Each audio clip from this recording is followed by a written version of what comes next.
Hello, and welcome to Anonna's Creation. Tonight, we delve into a story about talent, pride, and the dangerous threads that connect them. It's a tale as old as time, yet it weaves itself into the fabric of our modern world in ways we might not expect. So, settle in, and let's begin the story of Athena cursed Arachne, the sin of pride. In the heart of Grant City, a sprawling metropolis known for its vibrant art scene and relentless ambition, lived a young woman named Amelia. To say Amelia, or Mia, as she was known, was a weaver was a profound understatement. It would be like calling a tempest a mere breeze, or a symphony a simple tune.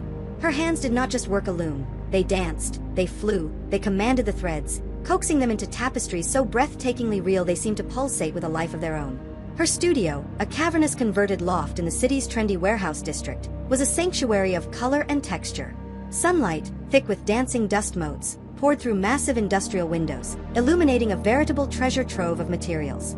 There were spools of silk that shimmered like captured moonlight, skeins of merino wool as soft as a whisper, and bolts of raw cotton in every conceivable shade and hue. The exposed brick walls were adorned with her masterpieces, a hyper-realistic forest scene so vivid you could almost smell the damp earth and pine needles, a cityscape at dusk, the lights in the skyscrapers appearing to genuinely twinkle and glow, a portrait of an old jazz musician, his face a roadmap of sorrow and soul, his eyes holding the weight of 1,000 bluesy nights. Mia's fame had grown from a local murmur to a national roar. Art critics penned effusive reviews, collectors engaged in fierce bidding wars for her work, and her name became synonymous with a modern renaissance in textile art. People would travel from across the country, making a pilgrimage to Grant City just to stand before one of her creations, to be enveloped by the stories she wove. But with this meteoric rise, a subtle and dangerous thread began to weave itself into the fabric of Mia's character, the sin of pride. She was a self-made artist, a prodigy who had clawed her way to the top with sheer, unadulterated talent and relentless hard work. She had spent countless sleepless nights hunched over her loom, fingers raw and bleeding, eyes burning with fatigue and focus, until every knot, every color, every design was absolute perfection. The world's adoration was a sweet, intoxicating nectar, and she drank it down with a thirst that could not be quenched. She began to see her talent not as a blessing, but as a birthright, a definitive mark of her superiority over all others. Her father, Jacob, a kind, humble man who had always been her staunchest supporter, observed this transformation with a growing sense of dread. For 40 years, he had owned a small, unassuming dye shop in an older part of the city. It was in that fragrant, chaotic workshop, surrounded by bubbling vats of color and the earthy scent of natural pigments, that Mia had first discovered her calling. He remembered her as a small child, her hands perpetually stained with indigo and cochineal, her eyes wide with wonder as he explained the alchemical process of coaxing brilliant color from humble roots and flowers. He had been the first to recognize the spark of genius in her, had nurtured it with praise and provided her with the finest materials. Now, he feared that very gift was leading his daughter down a dark and treacherous path. "Mia, my love," he said one evening, his voice raspy with emotion as he stood before her latest work, a tumultuous seascape. This is a marvel. It's as if you've commanded the very ocean to hold still for you." Mia offered a small, self-satisfied smile that didn't quite reach her eyes. "It's my best work yet. I don't think there's an artist alive who could replicate it." Jacob sighed, a soft, weary sound. "It is more than just good work, my daughter. A talent like this, it is a gift. You must remain humble, be thankful for it." Mia's hands, which had been deftly guiding a shuttle through the warp, suddenly stilled. "Thankful to who, Dad? I'm the one who put in the 10,000 hours. I'm the one who sacrificed, who bled for this craft. No one handed me this power." "Of course you worked hard, my dear," he replied, his tone gentle but firm. "No one can deny your dedication. But a talent of this magnitude, it is a spark of the divine, a whisper of something greater than ourselves. To claim it as entirely your own creation is a dangerous arrogance." Mia let out a short, dismissive laugh, turning her back on him to face her loom once more. "The divine? Oh, Dad. Your sentimental, old-world notions have no place in my reality. There was no divine intervention. There was only this," she said, holding up her skilled, calloused hands, "and my will. I am the creator here. I am the master of these threads." Her words fell into the quiet studio, hanging in the air with the weight of an unbreakable vow. Jacob knew there was nothing more he could say. He saw a chilling fire in her eyes, a defiant glint that bordered on blasphemy. He prayed with all his heart that she would find her way back to the passionate, grateful girl he had raised. But he feared her pride was a dark thread she was weaving into the tapestry of her own destiny, a thread that, once pulled, could unravel her entire world. And so, in the heart of a modern American city, an ancient drama was stirring, its first act set to play out. A tale of a mortal whose genius was so profound it brushed against the heavens, and whose pride threatened to cast her into the abyss. Amelia, the master weaver of Grant City, was about to learn that some forces are not to be challenged, and some patrons are not to be mocked. The loom was set, the threads were taut, and the first chapter of her fate was being woven, not by her own hands, but by the invisible, powerful hand she had so carelessly dismissed. The whispers of the divine were growing into a wind, and soon, it would howl her name. The days that followed saw Mia's star ascend to dazzling new heights. The magnificent seascape her father had warned her about became the centerpiece of her first major solo exhibition, simply titled Amelia. The opening night was the most anticipated cultural event of the season in Grant City. The gallery, a chic, minimalist space with stark white walls and polished concrete floors, was filled to capacity. The air buzzed with the excited chatter of art collectors, critics, and the city's social elite. Champagne flowed, and camera flashes strobed incessantly, capturing Mia as she moved through the crowd, a queen in her court. Dressed in a severe but elegant black dress, she accepted the fawning praise with a cool, practiced grace. Every compliment, every breathless gasp of admiration, was another brick in the fortress of her pride. A prominent art critic for the Grant City Chronicle, a man known for his sharp and often merciless reviews, cornered her for a comment. "Amelia, your technique is flawless, beyond reproach," he said, his recorder held aloft. "Tell me, who are your influences? Who do you look to for inspiration?" Mia gave a small, almost condescending laugh. "Inspiration? I find that's a word people use when they can't explain the source of their own work. I don't look outward for inspiration, I look inward. My hands already know what to do. My mind already sees the finished piece. I am my own muse." The statement, bold and unapologetically arrogant, rippled through the nearby clusters of guests. Some looked shocked, others impressed by her sheer audacity. In a corner, leaning against a pillar, Jacob overheard his daughter's words, and his heart sank. He saw not a confident artist, but a young woman standing on the edge of a precipice, blind to the dizzying drop below. It was then that a figure emerged from the periphery. An old woman, her back slightly stooped with age, her face a delicate lacework of wrinkles. She was dressed in simple gray clothes that seemed out of place amidst the designer labels and glittering jewelry of the other guests. She carried no champagne flute, no catalogue. She simply moved through the throng with a quiet, unnerving purpose, her clear, startlingly intelligent gray eyes fixed on Mia. She stopped before the grand seascape, studying it with an intensity that seemed to block out the entire room. Mia, momentarily free from her circle of admirers, noticed the old woman's silent vigil. Annoyed by the shabby figure's presence at her prestigious event, she approached her. "Can I help you?" she asked, her voice clipped and impatient. The old woman turned her head slowly, her gaze meeting Mia's. There was no trace of awe in her eyes, only a calm, analytical scrutiny. "Your tension is perfect," the woman said, her voice surprisingly strong and clear. "Your use of color is masterful. You have captured the physics of water, the anatomy of a wave. A truly remarkable technical achievement." The specific, expert nature of the praise caught Mia off guard. This was not the usual gushing of a fan. "Thank you," she said, her tone softening slightly. "I've spent my life perfecting my technique." "Yes, one can see that," the old woman continued, turning back to the tapestry. "You have woven the body of the ocean, but you have missed its soul. There is no humility in these waves, no respect for the power you are trying to imitate. It is a work of incredible skill, but it is hollow. It is a monument to your own hands, not to the majesty of the sea." The words struck Mia like a physical blow. Hollow. Her masterpiece. A hot flush of anger rose in her cheeks. "And what would you know about it?" she snapped. "You're just no one. This piece will sell for $500,000 tonight. I think that speaks for itself." The old woman's expression did not change. A high price does not grant a work of art a soul, child. It only proves the vanity of the buyer. A true artist, a master of the craft, knows that their talent is a channel, a vessel for a power far greater than themselves. They give thanks for their gift. They pay homage to the ancient patrons of the art, to Athena herself, the first weaver, from whom all this skill ultimately flows. Mia laughed, a harsh, ugly sound that turned heads. "Athena? You're talking about a myth. A bedtime story. There is no Athena. There is no source of all skill. There is only me. I am the greatest weaver this world has ever known. My skill is my own, earned through my own sweat and genius. I bow to no one, and certainly not to some forgotten goddess from a dusty old book." The air around them grew still. The crowd, sensing a confrontation, had fallen silent. The old woman's gray eyes seemed to harden, to glow with an inner light.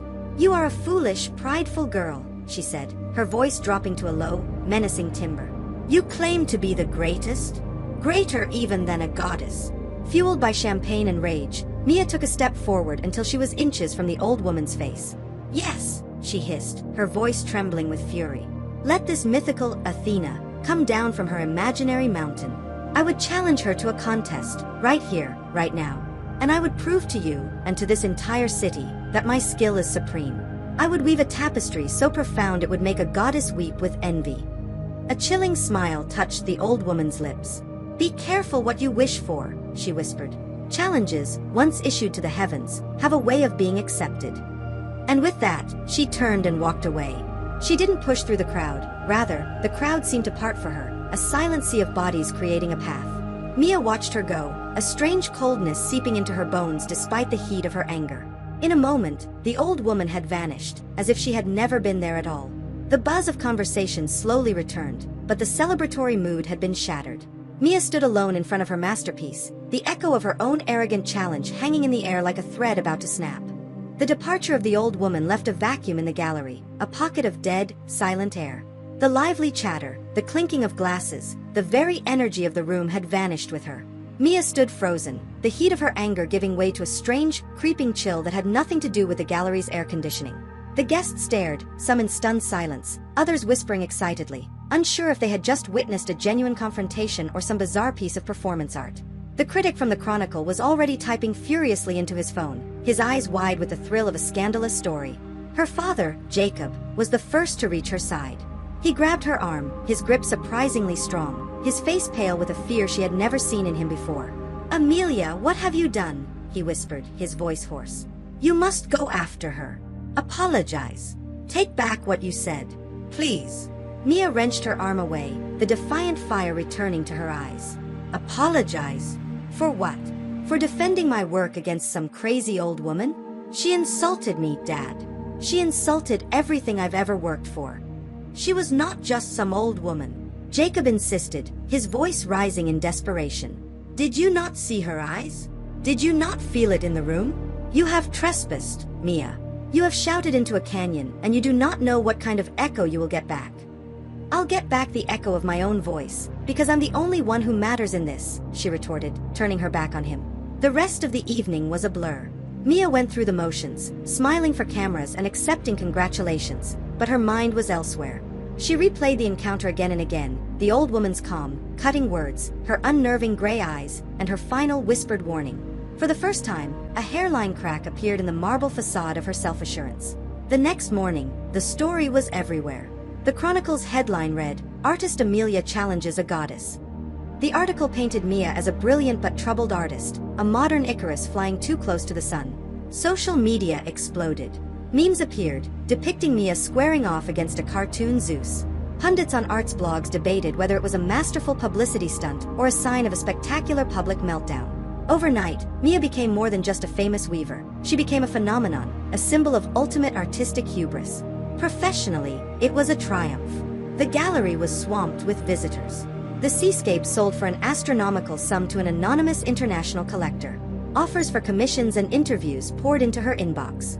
Yet, a shadow lingered. Mia tried to laugh it off, to embrace the notoriety, but she couldn't shake the old woman's face from her mind. She found herself working erratically, her usual laser focus shattered. She'd sit at her loom for hours, her hands idle, staring at the threads as if they were alien things. Every creak of the old warehouse building, every gust of wind against the large windows, made her jump.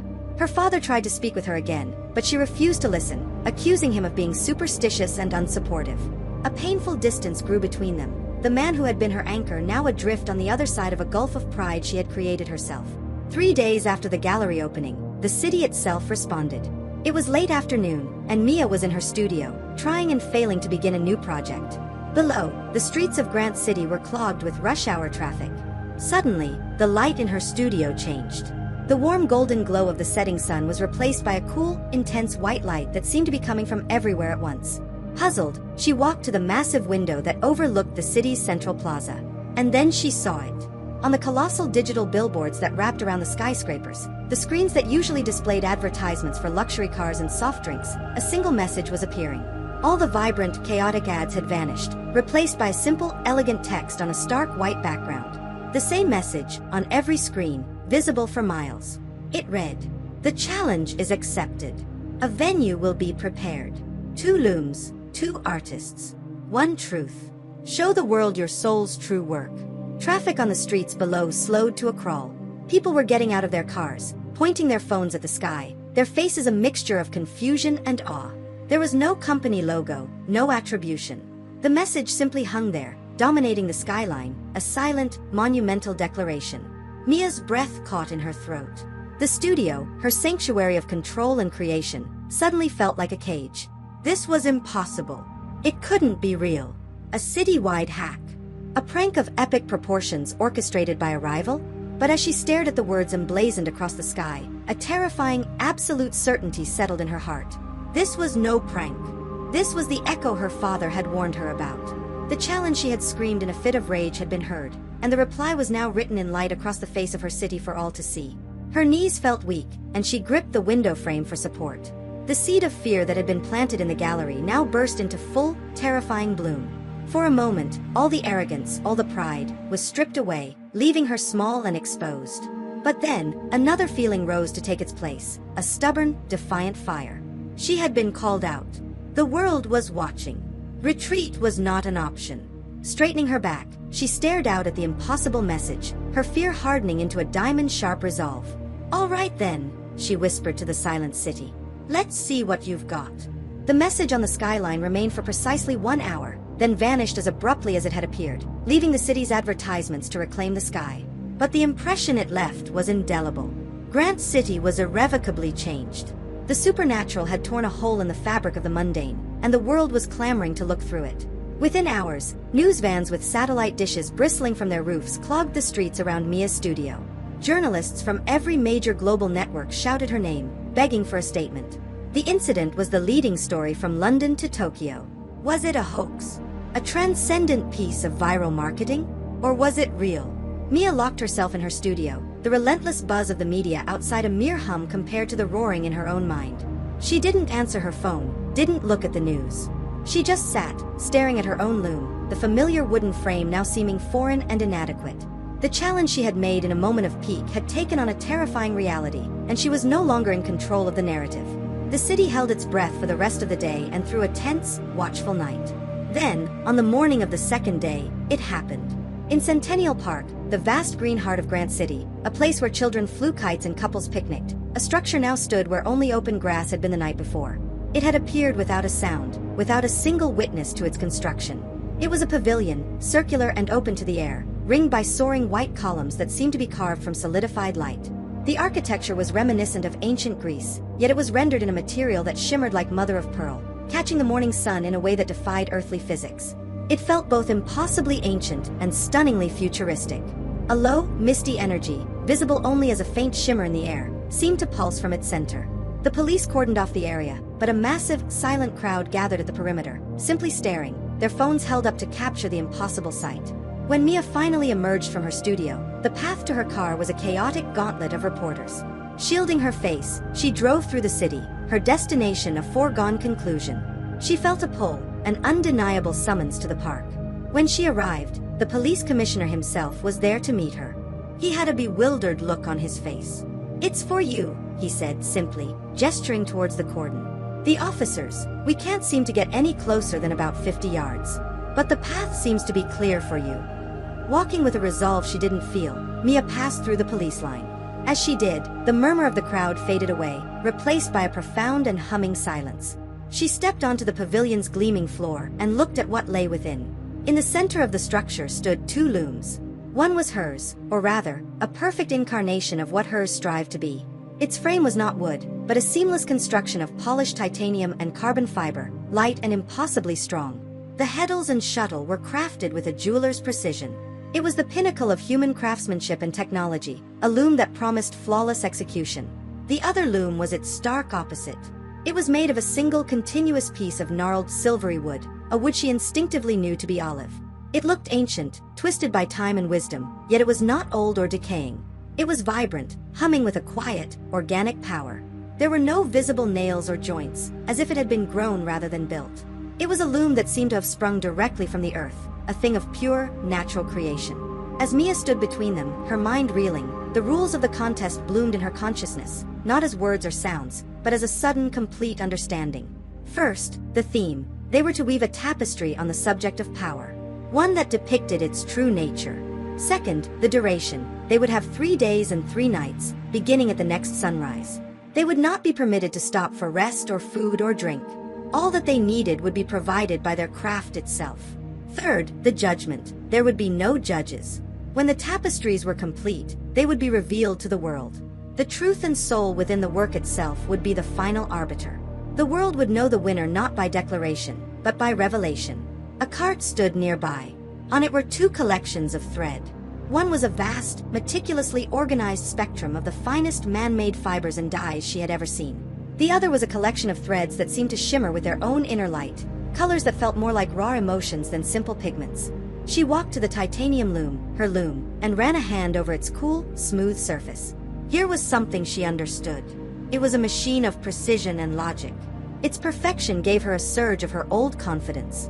Then she looked at the olive wood loom, quiet and waiting, and an involuntary shiver ran down her spine. It felt alive. From the edge of the park, beyond the police line and the silent crowd, she saw a lone figure. It was her father. He was just standing there, watching her, his face a mask of love and terror. She wanted to call out to him, to run to him, to feel his hand on her shoulder and hear him say it would be all right. But she couldn't. Her pride, the very force that had brought her to this impossible stage, was a wall between them now. She gave him a single defiant nod, a gesture she hoped looked like confidence, and turned her back. She spent the rest of the day in the pavilion, familiarizing herself with the loom and the threads, her mind a whirlwind of images, concepts, and compositions for the theme of power. As the sun began to set, casting long shadows from the impossible columns, the weight of the moment finally settled upon her. The city lights began to twinkle on the horizon, a silent audience of millions. The stage was set. The contest was real. And she was utterly, terrifyingly alone. Dawn broke over Grant City, painting the sky in hues of soft rose and pale gold. But for the thousands gathered in Centennial Park and the millions watching on screens around the globe, the sunrise was secondary. All eyes were on the ethereal pavilion, waiting. A hush had fallen over the crowd, an atmosphere of sacred anticipation. This was the morning the contest would begin. Mia had been awake all night, her mind a frantic storm of preparation. She had stretched the warp threads on her titanium loom, the taut lines humming with potential. She had arranged her chosen threads, a symphony of color ready for her command. As the first ray of sunlight pierced the space between 2 of the luminous columns and struck the pavilion floor, a figure appeared, walking calmly from the edge of the park. It was not the old woman. This was someone else entirely. A woman of indeterminate age, exuding an aura of such profound authority and calm intelligence that the air itself seemed to part for her. She wore a simple, modern white tunic and trousers, but she moved with an ancient, timeless grace. Her face was stern but beautiful, and her eyes, they were the same startling, clear gray eyes. The eyes of the old woman, now filled not with cunning disguise, but with the cool, steady light of immense power. There was no need for an introduction. Mia knew, with a certainty that chilled her to the bone, that this was Athena. The goddess walked to the olive wood loom, her expression unreadable. She gave Mia a single brief glance, not of malice, not of anger, but of simple, factual acknowledgement. Then she turned to her loom, ran a hand over the silvery wood as if greeting an old friend, and stood ready. The contest had begun without a single word being spoken. Mia, jolted into action by her rival's presence, turned to her own work. Power, she thought, the theme igniting her imagination. She would show this goddess the true meaning of power. Not some dusty myth, but the raw, tangible power of humanity. The power to build, to conquer, to bend the very world to its will. Her fingers became a blur. The high-tech loom responded instantly, its mechanisms clicking and whirring with quiet, metallic precision. Mia's vision began to take shape on the threads with breathtaking speed and clarity. She started at the bottom, weaving the foundations of mortal might. She depicted miners tearing precious metals from the heart of a mountain, oil derricks piercing the deep earth, and colossal dams taming the fury of a wild river. Her detail was microscopic, her realism absolute. You could see the sweat on the miners' brows, the iridescent sheen on the oil, the fine spray of mist rising from the roaring spillway. As the morning wore on, her tapestry grew upwards, becoming a testament to human ambition. She wove a sprawling metropolis of shimmering glass and steel, with bullet trains zipping between buildings like silver needles. She created a boardroom high in a skyscraper, the faces of the powerful executives rendered with such skill you could read the cunning and ambition in their eyes. Her work was a symphony of human achievement, a celebration of mankind as the master of its own destiny. Across the pavilion, Athena worked in a different universe of motion. Her movements were not frantic, but fluid, graceful, and deliberate. The olive wood loom made almost no sound, only a soft, rhythmic whisper, like leaves in a gentle breeze. Her interpretation of power was not one of conquest, but of cosmic order. She began not on the earth, but in the heavens. Her threads, which seemed to hold their own inner light, formed swirling nebulae and the fiery birth of stars. She wove the silent, elegant dance of planets in their orbits, held in place by the invisible, unyielding power of gravity. Her tapestry depicted the intricate, perfect geometry of a snowflake, the unwavering patience of a mountain resisting the wind, the profound wisdom in the eyes of an owl, its feathers a complex masterpiece of pattern and purpose. It was a vision of power as an interconnected, harmonious system, a divine intelligence woven into the fabric of existence itself. The first day was a silent, intense battle of opposing philosophies rendered in thread. Mia's corner of the pavilion was filled with the furious energy of creation, a testament to the power of the individual will. Athena's was an oasis of calm, serene creation, a reflection of power that simply is. As the sun began its descent, casting long, dramatic shadows across the pavilion, the two works were a stunning sight. Mia's tapestry was a dazzling, complex, and defiant roar. It screamed of progress, of dominance, of humanity's refusal to be humbled. She stepped back from her loom, exhausted but flushed with triumph. The work was flawless. It was the most technically brilliant thing she had ever created. Then, she allowed herself to truly look at her opponent's work. Her first instinct was to dismiss it. It was simpler, less dense with detail. But as she looked closer, an unsettling feeling began to creep into her heart. Athena's tapestry had a depth that her own lacked. It was harmonious, resonant. It didn't just depict power, it felt powerful. Her image of the owl's eyes seemed to hold a genuine, ancient wisdom that pierced through Mia's pride. The first pangs of true exhaustion hit her like a wave. Her back ached, her fingers throbbed, and her eyes burned from a day of unbroken focus. She looked at Athena, who stood as serene and poised as she had at sunrise, her breath even, her movements as fluid as ever. A frightening realization began to dawn on Mia. This wasn't just a competition of artistic skill. It was a battle of endurance, of will, of spirit. And as the first night fell, she had to wonder if her own mortal power would be enough. The first night in the pavilion was the longest of Mia's life. The ethereal structure glowed with a soft, internal luminescence, casting the two weavers in a stark, otherworldly light. Outside, the city slept, but inside, the silent battle continued. For Mia, every hour was a struggle. The initial adrenaline of the contest had worn off, replaced by a profound, bone-deep weariness. Her body screamed for sleep. Her muscles ached, her vision blurred, and a dull headache throbbed behind her eyes. She fought it with sheer will, her movements growing more rigid, her focus maintained only by a burning, desperate pride. To falter now, to show any weakness, would be to concede defeat. Across from her, Athena remained a figure of impossible serenity. The night had no effect on her. Her hands never slowed, her posture never slumped. She wove under the artificial moonlight with the same calm, inexhaustible grace she had shown at sunrise. Every time Mia's eyelids grew heavy, she would look at her opponent's tireless form, and a fresh wave of angry, defiant energy would surge through her. She would not be broken by a myth.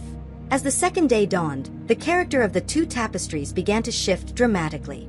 Athena, having established the grand, impersonal power of the cosmos, now turned her attention to the relationship between the divine and the mortal.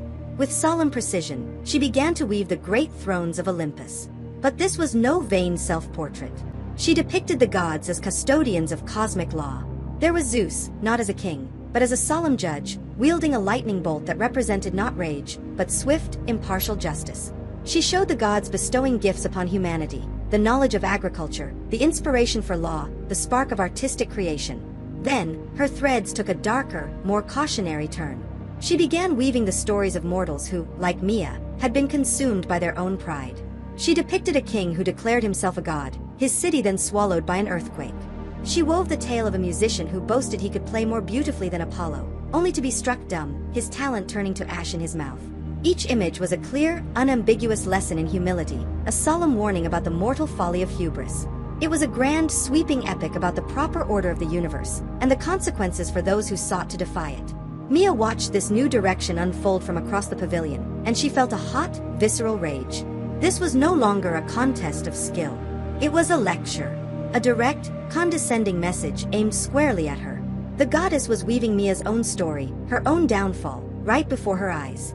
"No," Mia whispered, her voice a raw rasp. "You don't get to write my ending." Her work, which had been a celebration of human achievement, now twisted into something far more dangerous. Fueled by a fresh surge of spite and exhaustion-fueled fury, she began a direct and vicious assault on the gods themselves. She decided if Athena wanted to weave about Olympus, then Mia would show the world the truth of it. Her brilliant, photorealistic technique was now weaponized. She began a panel depicting the king of the gods, Zeus, not as a majestic ruler, but as a lecherous predator, chasing a terrified nymph through a forest. She rendered the scene with shocking, unflattering detail, the fear in the nymph's eyes, the pathetic desperation in the god's face. She moved on to the other gods, weaving them as a pantheon of petty, vain, and squabbling narcissists. She showed a god of the sea throwing a tantrum, wrecking a fishing village because of a perceived slight. She depicted a goddess of love causing a brutal war out of sheer, bored vanity. Her tapestry became a scandalous exposé of the heavens, a masterpiece of blasphemy. It was her ultimate statement that humanity, for all its flaws, was no worse than the so-called gods who demanded their worship.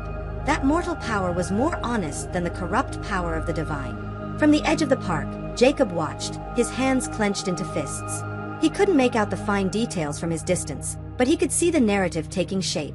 He saw the solemn, majestic figures on Athena's loom, and the chaotic, all-too-human figures of mockery on his daughters. A wave of pure terror washed over him. She wasn't just trying to win. She was trying to humiliate a goddess. He wanted to scream, to run into the pavilion and drag her away, but he was as rooted to the spot as the trees around him. By the time the sun began to set on the second day, Mia was a wreck. She was swaying on her feet, her face pale and gaunt. Her hands, so steady and sure 48 hours ago, now had a faint but persistent tremble. At one point, her exhausted fingers fumbled the shuttle, and it clattered onto the floor. The mistake, so small, so human, sent a shock of pure fury through her.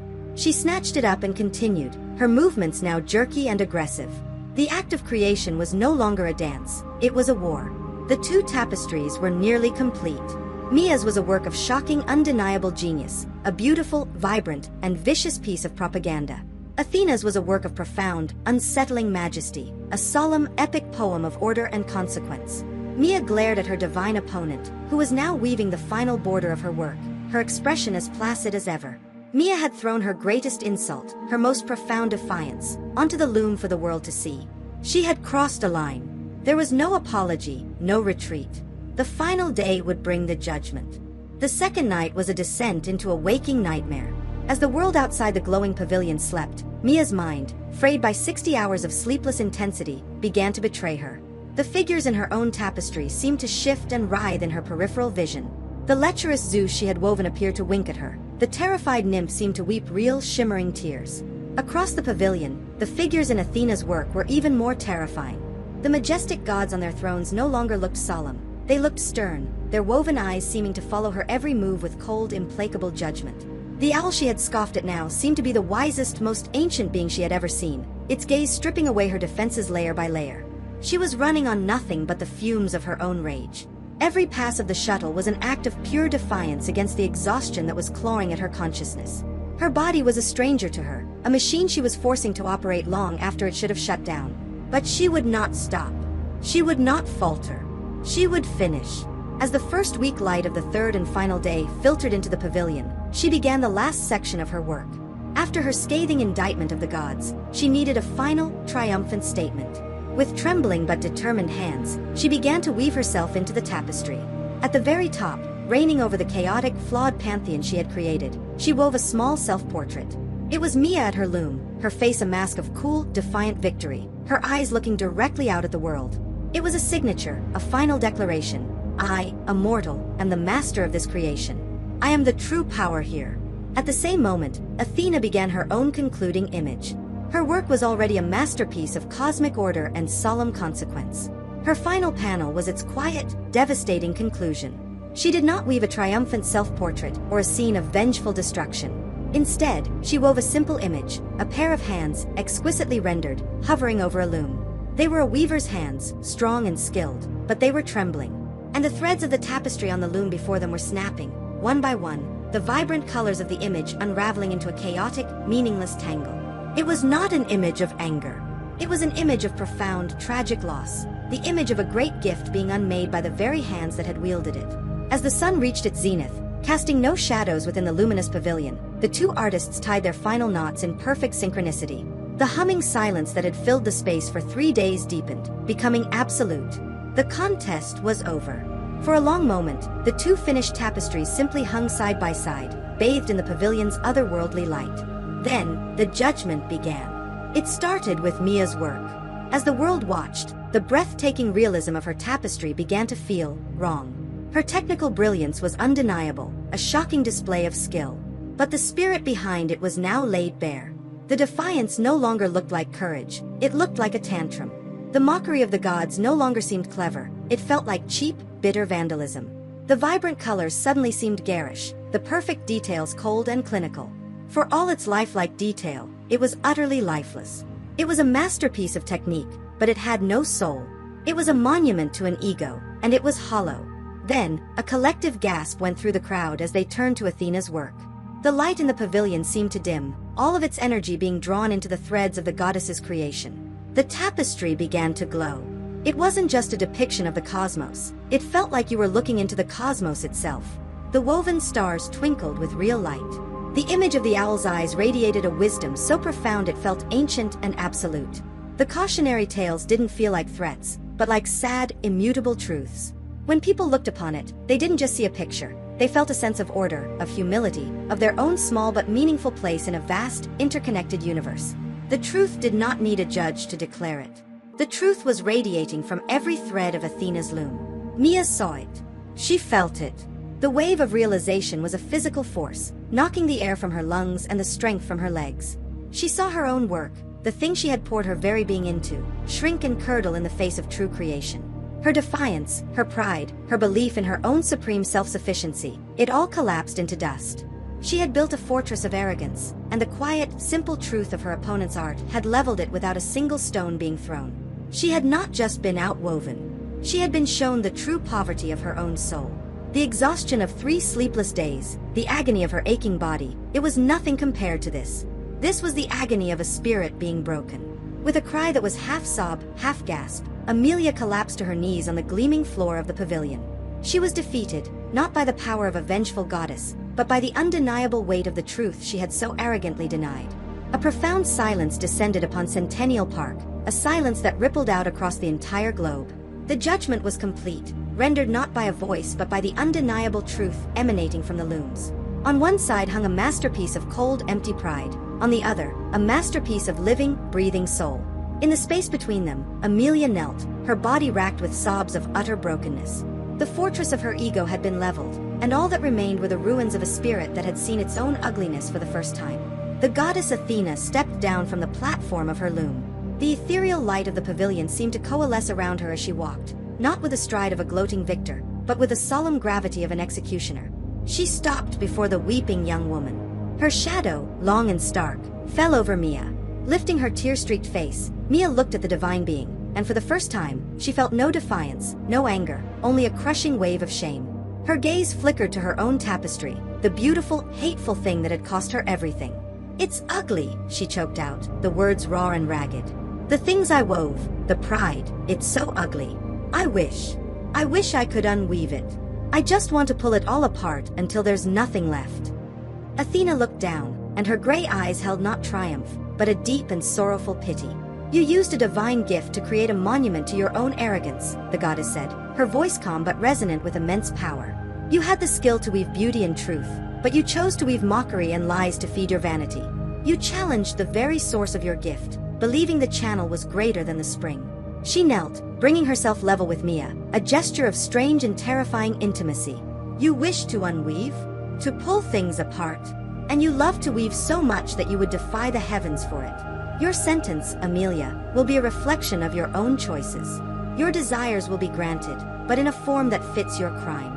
Athena placed a single cool finger on Mia's forehead. A jolt of cold, white energy coursed through Mia's body. "Your passion for weaving will not be taken from you," the goddess declared, her voice now a commanding echo in Mia's mind. "Indeed, it will become your entire existence." You will weave forever, day and night. But you will never again know the joy of creation. You will never again work with colored silks or soft wools. You will never again create art that tells a story or captures a moment of beauty. A horrifying change began to seize Mia's body. A scream caught in her throat as her limbs began to contort, stretching and thinning into grotesque, jointed legs. Her spine curved, and her torso shrank and hardened, while her abdomen swelled into a bulbous, black orb. You will weave, Athena's voice continued, relentless and calm amidst Mia's silent agony, but only with a single sticky thread drawn from your own body. Your creations will no longer be for fame or glory, but for the grim and singular purpose of survival. Your tapestries will be traps. Your art will be for murder. Mia's beautiful, skilled hands, the source of all her pride, cramped and twisted, her fingers fusing together into alien appendages. Her eyes, the artist's eyes that saw every nuance of color and light, dissolved and reformed into a cluster of simple black beads, capable only of sensing motion and shadow. Her mind, once a universe of creative ambition, was being wiped clean, scoured of art, of love, of memory, of everything but a single, driving imperative: spin. From the edge of the crowd, a heart-wrenching scream tore through the silence. Mia! Jacob, her father, broke through the paralyzed onlookers, his face a mask of pure horror. He ran towards the pavilion, but it was as if he was running against an invisible wall, his legs churning while he made no progress. He could only watch, helpless, as the last vestiges of his daughter were erased from the world. The transformation was complete. Where the world's greatest weaver had knelt, there was now only a strange, black, eight-legged creature. It paused for a moment, disoriented, the last echo of a human soul fading from its new, simple eyes. Then, instinct took over. It turned away from the light, away from the magnificent looms, and scuttled towards the shadows under one of the pavilion's columns. It stopped, and with a twitch of its newly formed abdomen, it cast the first strand of its new life, a single, glistening, sticky thread. The artist Amelia was gone. Her pride, her talent, her name, all turned to dust. Only the weaver remained, cursed to an eternity of mindless, instinctual creation. The sentence was absolute. For a long time, no one moved. The crowd ringing Centennial Park, the viewers glued to their screens, the entire world seemed to be held in a state of suspended animation, paralyzed by the raw, terrifying finality of what they had just witnessed. On the pristine floor of the pavilion, a goddess stood in solemn silence, and where a proud young woman had once knelt, there was now nothing. The only sound was the heartbroken, ragged breathing of Jacob, still frozen at the invisible barrier, his eyes locked on the empty space that had swallowed his child. Then, Athena moved. She turned first to the tapestry born of pride and blasphemy. It hung there, a technical marvel, a masterpiece of malice, a testament to a spirit that had flown too close to the sun. The goddess reached out and laid a single hand upon its surface. She did not rip or tear it. She simply touched it, and the effect was instantaneous. The vibrant colors turned to gray, the perfect threads frayed and withered. The entire magnificent creation crumbled into a pile of fine, black ash on the floor, which was then scattered into nothingness by a faint, unfelt breeze. Art without soul, the gesture said, is ultimately nothing. Next, she turned to her own work. It still pulsed with a gentle, internal light, a window into the divine order of things. She did not take it down.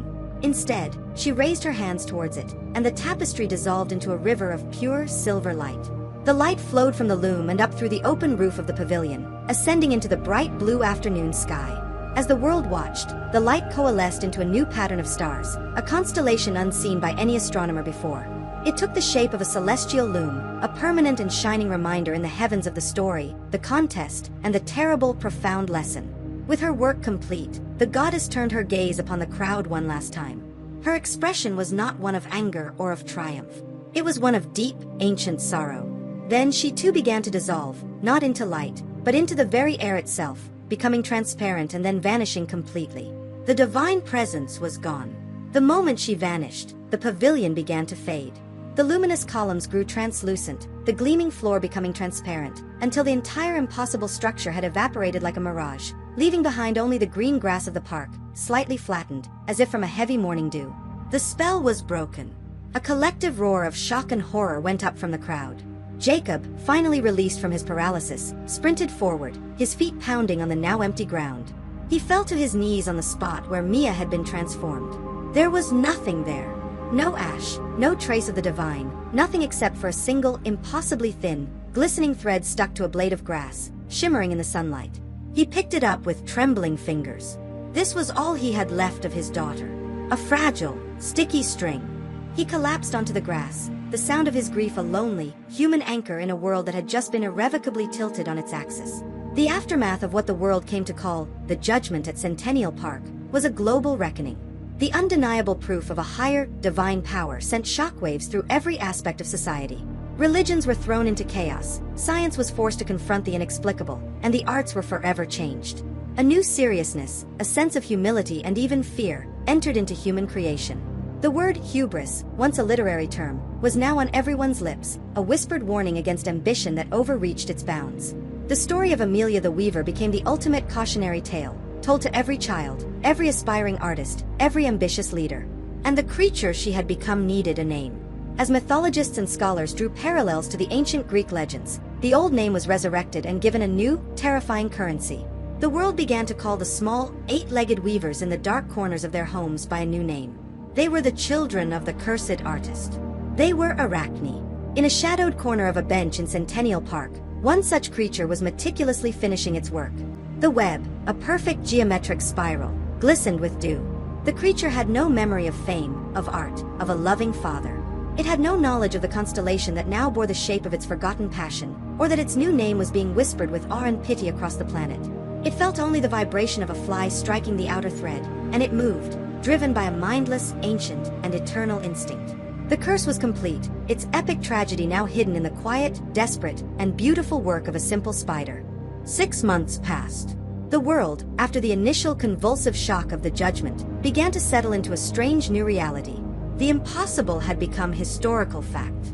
The ethereal pavilion, the divine weaver, the cautionary constellation of the celestial loom, these were now subjects taught in schools, debated by theologians, and analyzed by scientists who had been forced to rewrite their understanding of the universe.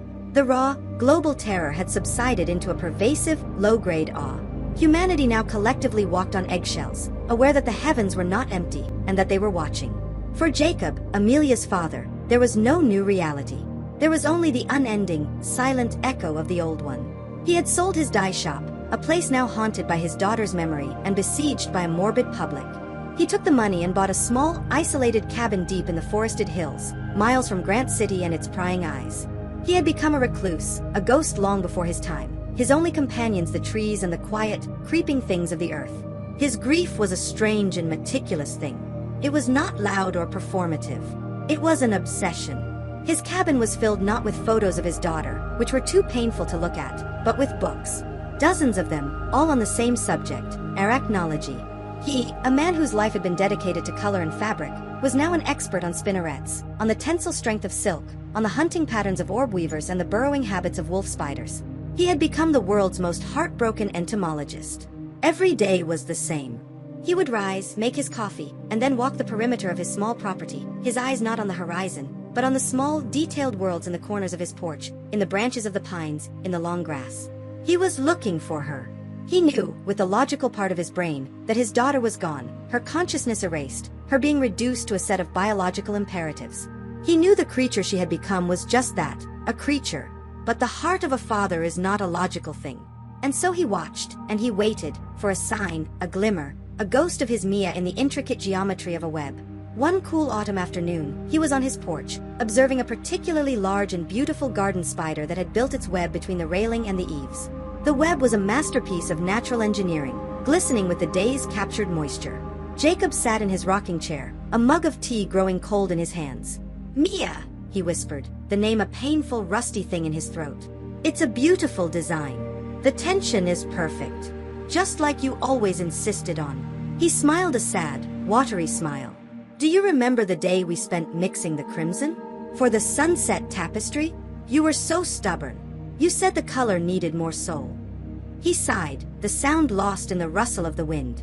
"Are you in there, my love? Is there anything left of you at all?" The spider, of course, did not respond. It sat motionless in the center of its web, a patient, black jewel waiting for a tremor that would signal a meal.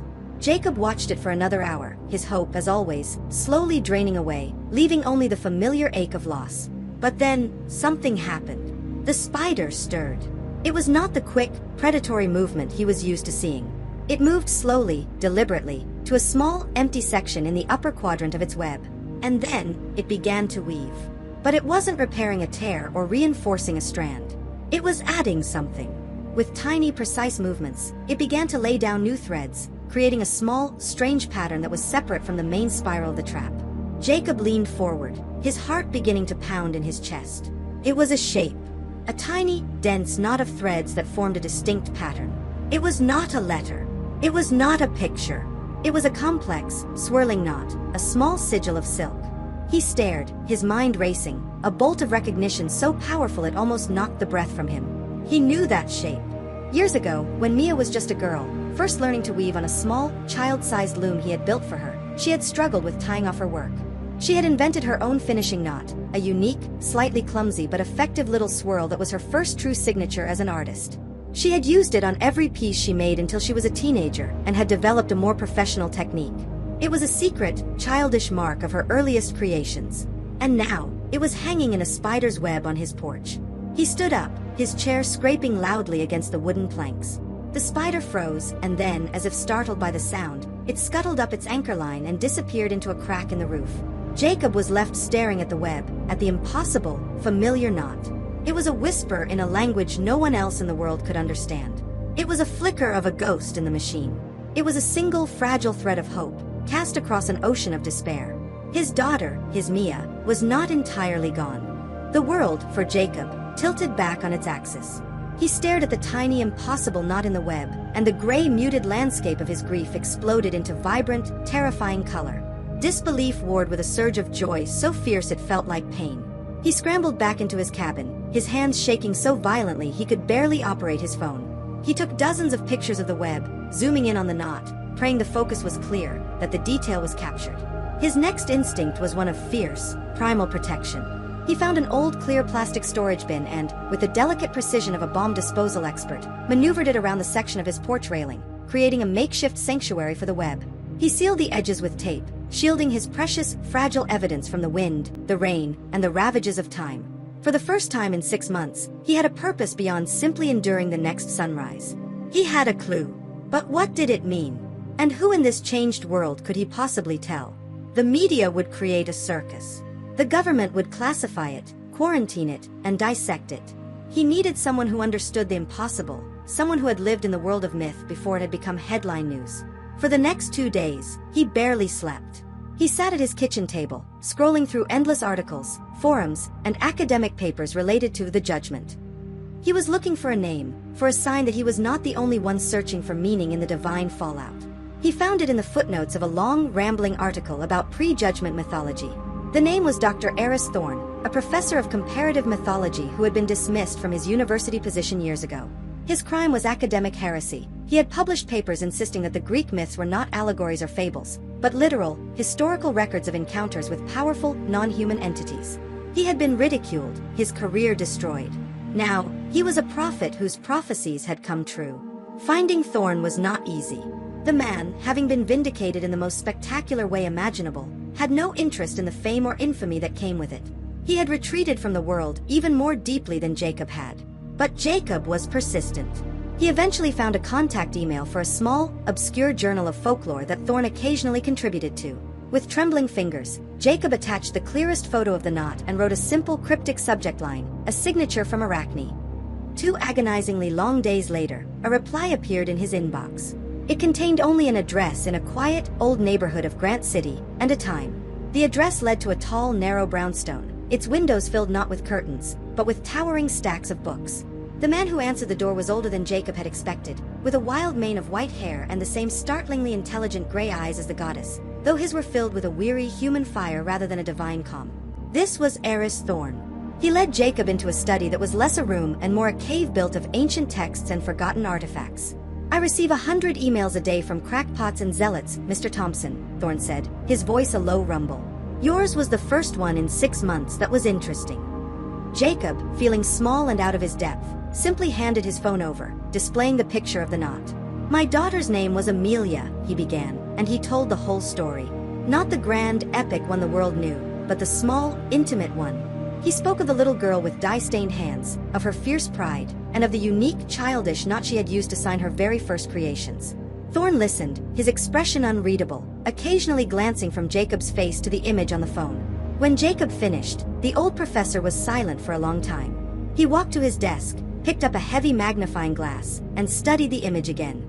It could be a coincidence, Thorn said, though his tone suggested he didn't believe it. A random pattern in the silk. The mind of a grieving father is primed to see signs. It is not a coincidence, Jacob said, his voice firm with a certainty that transcended logic. I know her hands. I know her work. That is her mark. Thorn put the glass down and looked at Jacob, a new light dawning in his weary eyes. I believe you, he said softly, which opens up a terrifying and extraordinary possibility. He began to pace the narrow lane between his bookshelves. Divine curses, especially those born of transformation, are rarely clean. They are an act of rewriting a soul, of burying it under a new, dominant nature. But the soul, the anima, the core of a person, is a resilient thing, particularly the soul of a powerful artist, a true creator.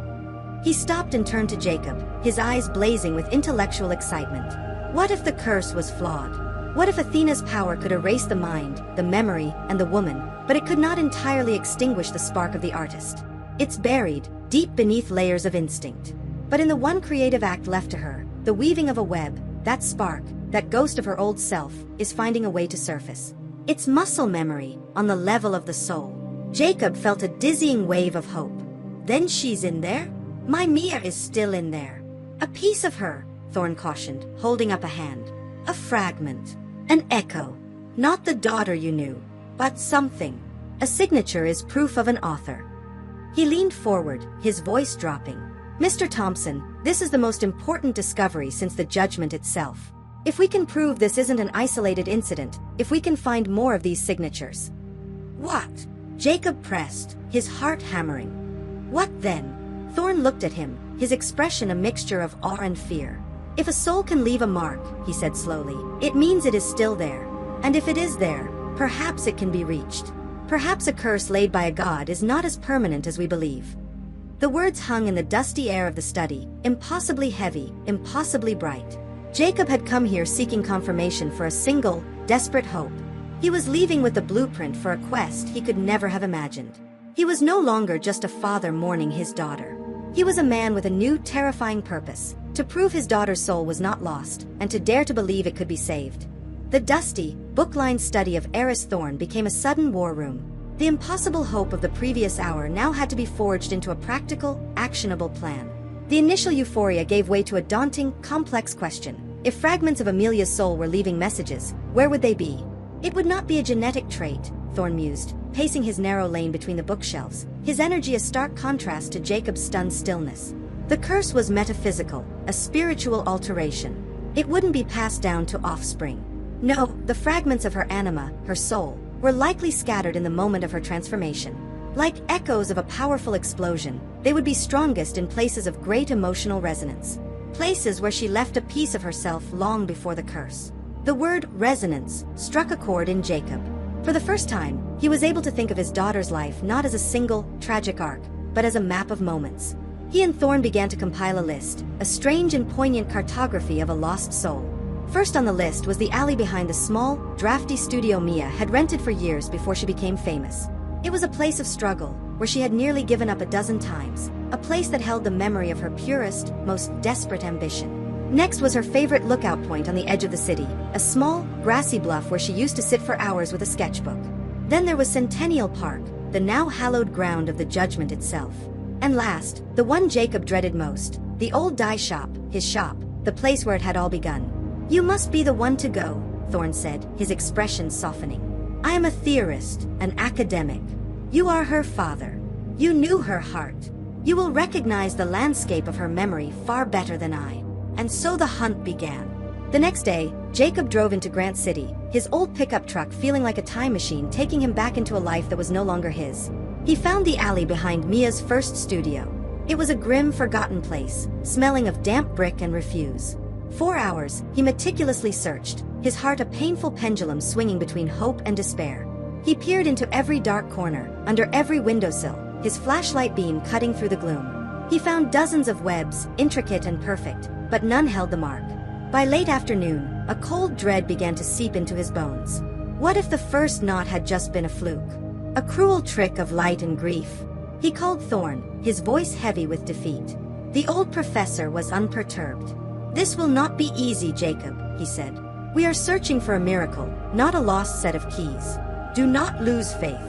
The emotional signature of this place may have faded. Try the next location."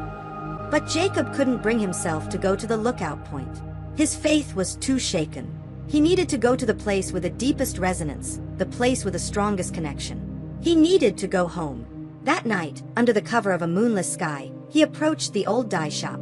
It was now a morbid landmark, cordoned off with a chain-link fence. A small, official-looking plaque near the front door designated it a site of historical and metaphysical significance. Jacob, armed with a pair of bolt cutters from his truck, felt a bitter irony. He was breaking into his own life. The air inside was thick, still, and heavy with the ghosts of memory.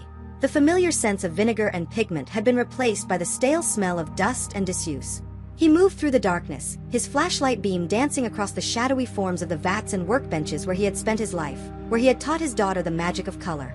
The memories were so vivid, so powerful, that he felt he might drown in them. He saw Mia as a little girl, her face smeared with indigo, laughing as she held up her small, stained hands. He forced the memories down, focusing on the task. He searched the main room, the office, the storeroom. Nothing. His hope began to fray once more. Finally, he descended the creaking wooden steps into the small stone cellar where he had stored his most volatile chemicals. It was damp and cold, a place Mia had always hated. He swept his light across the stone walls, and there, in a corner behind an old rusted dye vat, was a large, dusty web. He approached it with a sense of reverence, his breath held tight in his chest. He aimed the light, his hand trembling. And he saw it. It was not the same knot as before.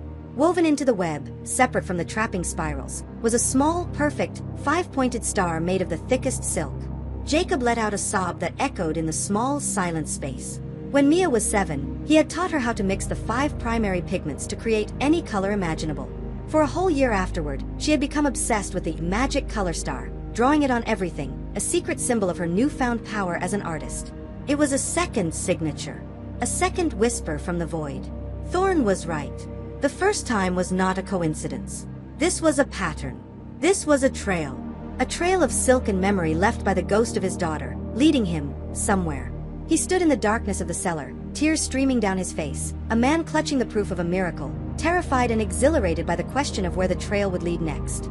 Jacob didn't even wait until he got home. He sat in his truck, parked in a dark side street a block away from the dye shop, the engine ticking as it cooled. He sent the crystal-clear photo of the 5-pointed star to Eris Thorne with a single trembling message. Cellar. Behind the old mordant blue vat. She remembered the colors. His phone rang almost instantly. Thorne's voice was electric, stripped of its usual academic weariness. "Don't move. Don't touch anything else. Come back. Come back now." An hour later, Jacob was back in the mythologist's booklined study. The air crackled with a new, intense energy. Thorne had printed both photos, the childhood knot and the color star, and had them lying side by side on his cluttered desk under a bright lamp. He peered at them through his magnifying glass like a jeweler examining 2 flawless, impossible diamonds. "Look," Thorne said, his voice a low, excited rumble. He tapped the first photo. The weaver's knot. The mark of her first fumbling attempts with the loom. Age 5, perhaps 6. Her first declaration of self as a creator. Then he tapped the second photo. The color star.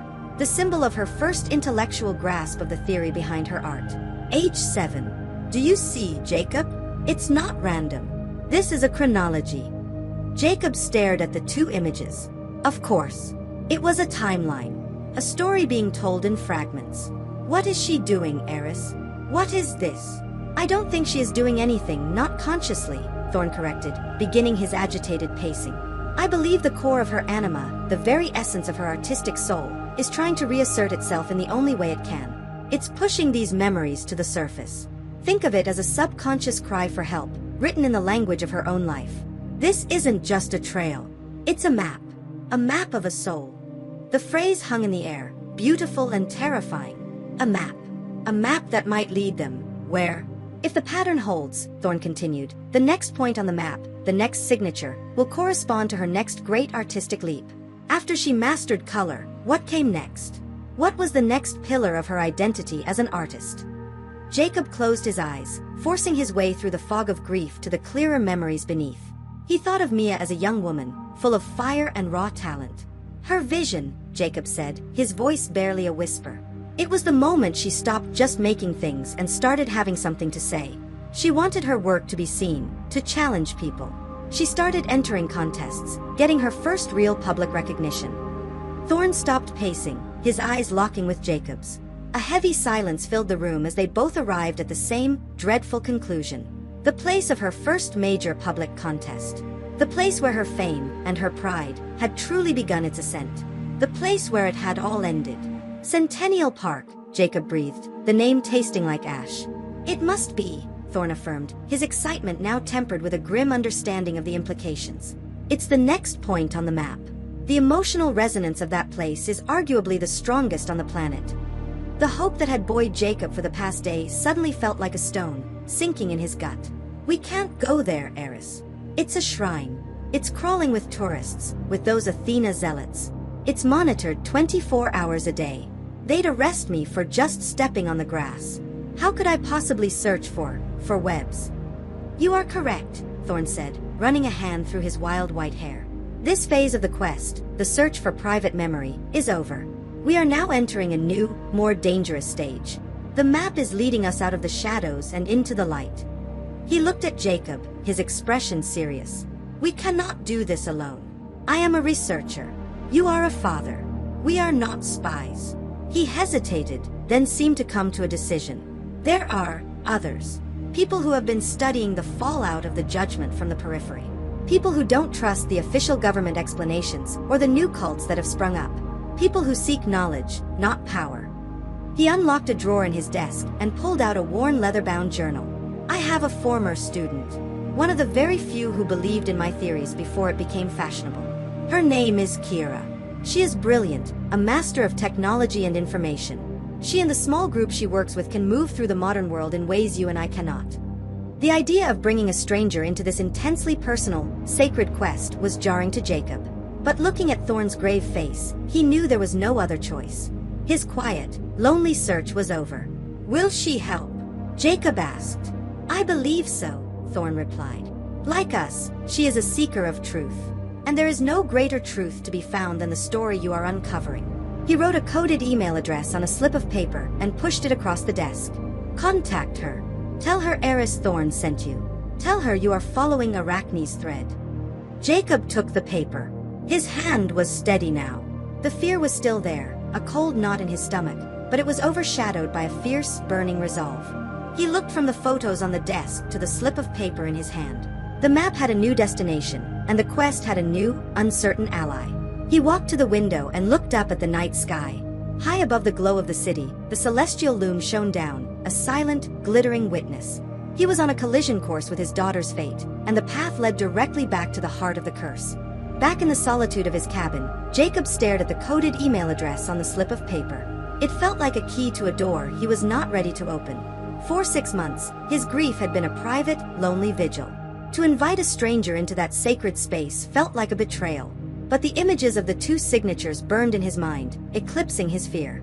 With a deep breath, he opened his laptop and typed out the short, cryptic message Eris had instructed him to send. His finger hovered over the send button for a long moment before he finally clicked it, casting his fragile hope into the digital void. He expected to wait for days, if he got a reply at all. He was wrong. Less than 10 minutes later, his phone, an old, simple flip phone he kept for emergencies, buzzed with a text from an unknown number. There was no greeting, no explanation. Just an address, a time, and a short instruction. Come alone. Leave your phone in your car. Sit at the counter and order black coffee. The address was for an all-night diner in a transitional neighborhood of Grant City, the kind of place that was perpetually bathed in the hum of neon and the smell of stale coffee. It was anonymous, transient, and perfect for a clandestine meeting. The next evening, Jacob followed the instructions precisely. He left his phone in his truck and entered the diner, the jingle of the bell above the door sounding unnaturally loud. He sat at the counter, his heart pounding a nervous rhythm against his ribs, and ordered a black coffee he had no intention of drinking. He waited for 20 minutes, his eyes scanning the faces of the few other patrons. He was looking for someone who looked like a student of Eris Thorn, perhaps another academic, lost in thought. He was looking in the wrong direction. You're Jacob Thompson, a quiet voice said from the stool that had just been occupied next to him. He turned. The speaker was a young woman, likely in her late 20s. She had short, dark hair, a scattering of freckles across her nose, and sharp, analytical eyes that seemed to be taking in every detail of him at once. She was dressed in jeans and a plain gray hoodie, blending in so perfectly with the diner's ambience that he hadn't even noticed her sit down. She looked more like a college student than a master of secrets. "I'm Kira," she said, before taking a sip of the water the waitress had placed in front of her. "Eris said you were following a thread. That's a metaphor, I assume." "It is," Jacob said, his voice a little shaky. "But it's also literal." He began his story again, but this time he was not speaking to a fellow believer. Kira listened with a professional, unnerving stillness. She didn't interrupt, her expression giving nothing away.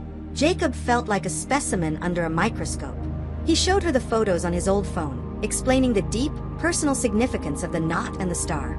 When he finished, she was silent for a moment, her gaze fixed on the photo of the color star. "The chronology is the interesting part," she said, her voice devoid of the wonder or horror he expected. It was the detached tone of a scientist examining an anomaly. A single instance can be dismissed as pareidolia, the brain seeing patterns in randomness. A grieving father's brain, especially so. But two instances, in chronological order, corresponding to specific biographical data points, that's not a story. That's a data set. "It's my daughter," Jacob insisted, a little stung by her clinical assessment. "It's a phenomenon," she corrected gently. "And my job is to study the phenomena that this new world keeps generating. Eris and I may have different methods, but we have the same goal, to find the truth. The governments want to control the information. The new religions want to twist it into dogma. We just want to preserve it." She looked at him directly, her eyes sharp. "My people call ourselves archivists. We collect data on the fallout, we document the impossible, and we stay in the shadows. What you found is the most significant piece of data since the judgment itself." She leaned in closer, her voice dropping. "You want to get into Centennial Park. Eris was right to send you to me. It is the most surveilled 12 acres on the planet. Thermal, biometric, seismic sensors. You can't sneeze near that lawn without a government task force knowing about it. But the system has back doors, if you know where to look." She finally allowed herself a small, grim smile. "We can get you in, Jacob. We can create a window for you to conduct your search. But you need to understand.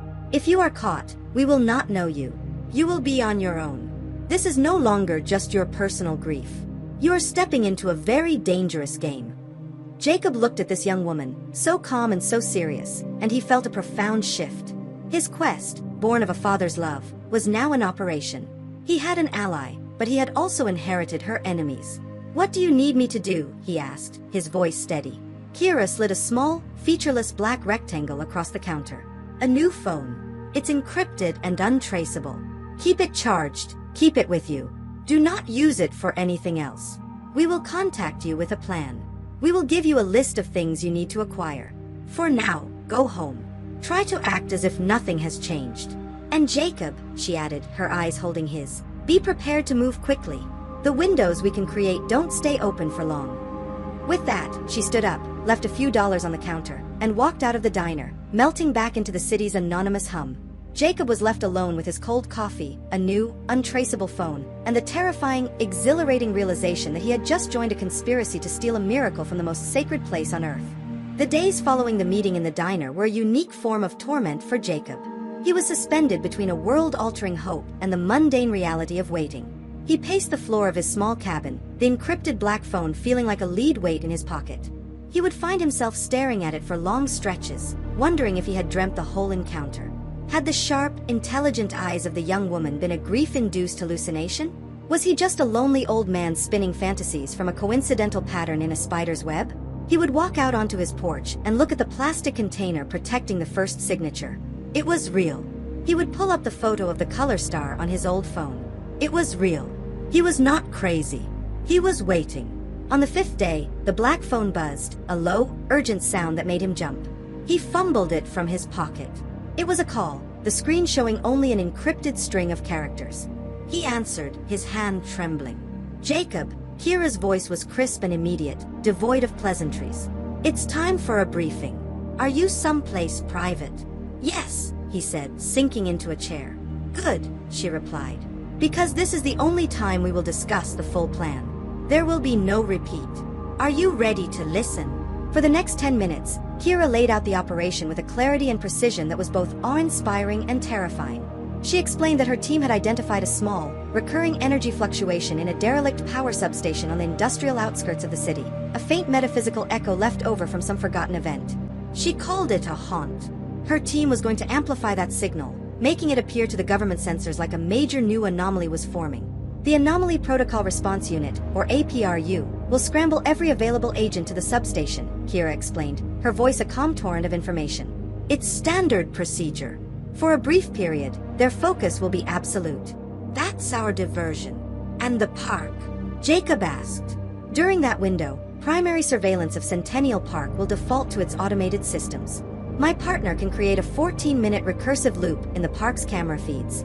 To anyone watching, it will look like 14 minutes of a quiet, empty park, repeating. That's your window, Jacob. 14 minutes. Not a second more. You'll have an earpiece. I will be your eyes and ears. I will guide you in and I will tell you when to get out. Your only job is to get to the target area, find what you're looking for, document it, and leave. The sheer complexity of it, the casual mention of APRU and recursive loops, made Jacob's head spin. This was real. I'll send a list of items to your device now, she continued. Purchase them over the next 2 days, from different stores, all with cash. Nothing tactical, nothing that would draw attention if you were stopped. We are gray men, Jacob, not spies. The list appeared on the phone's screen.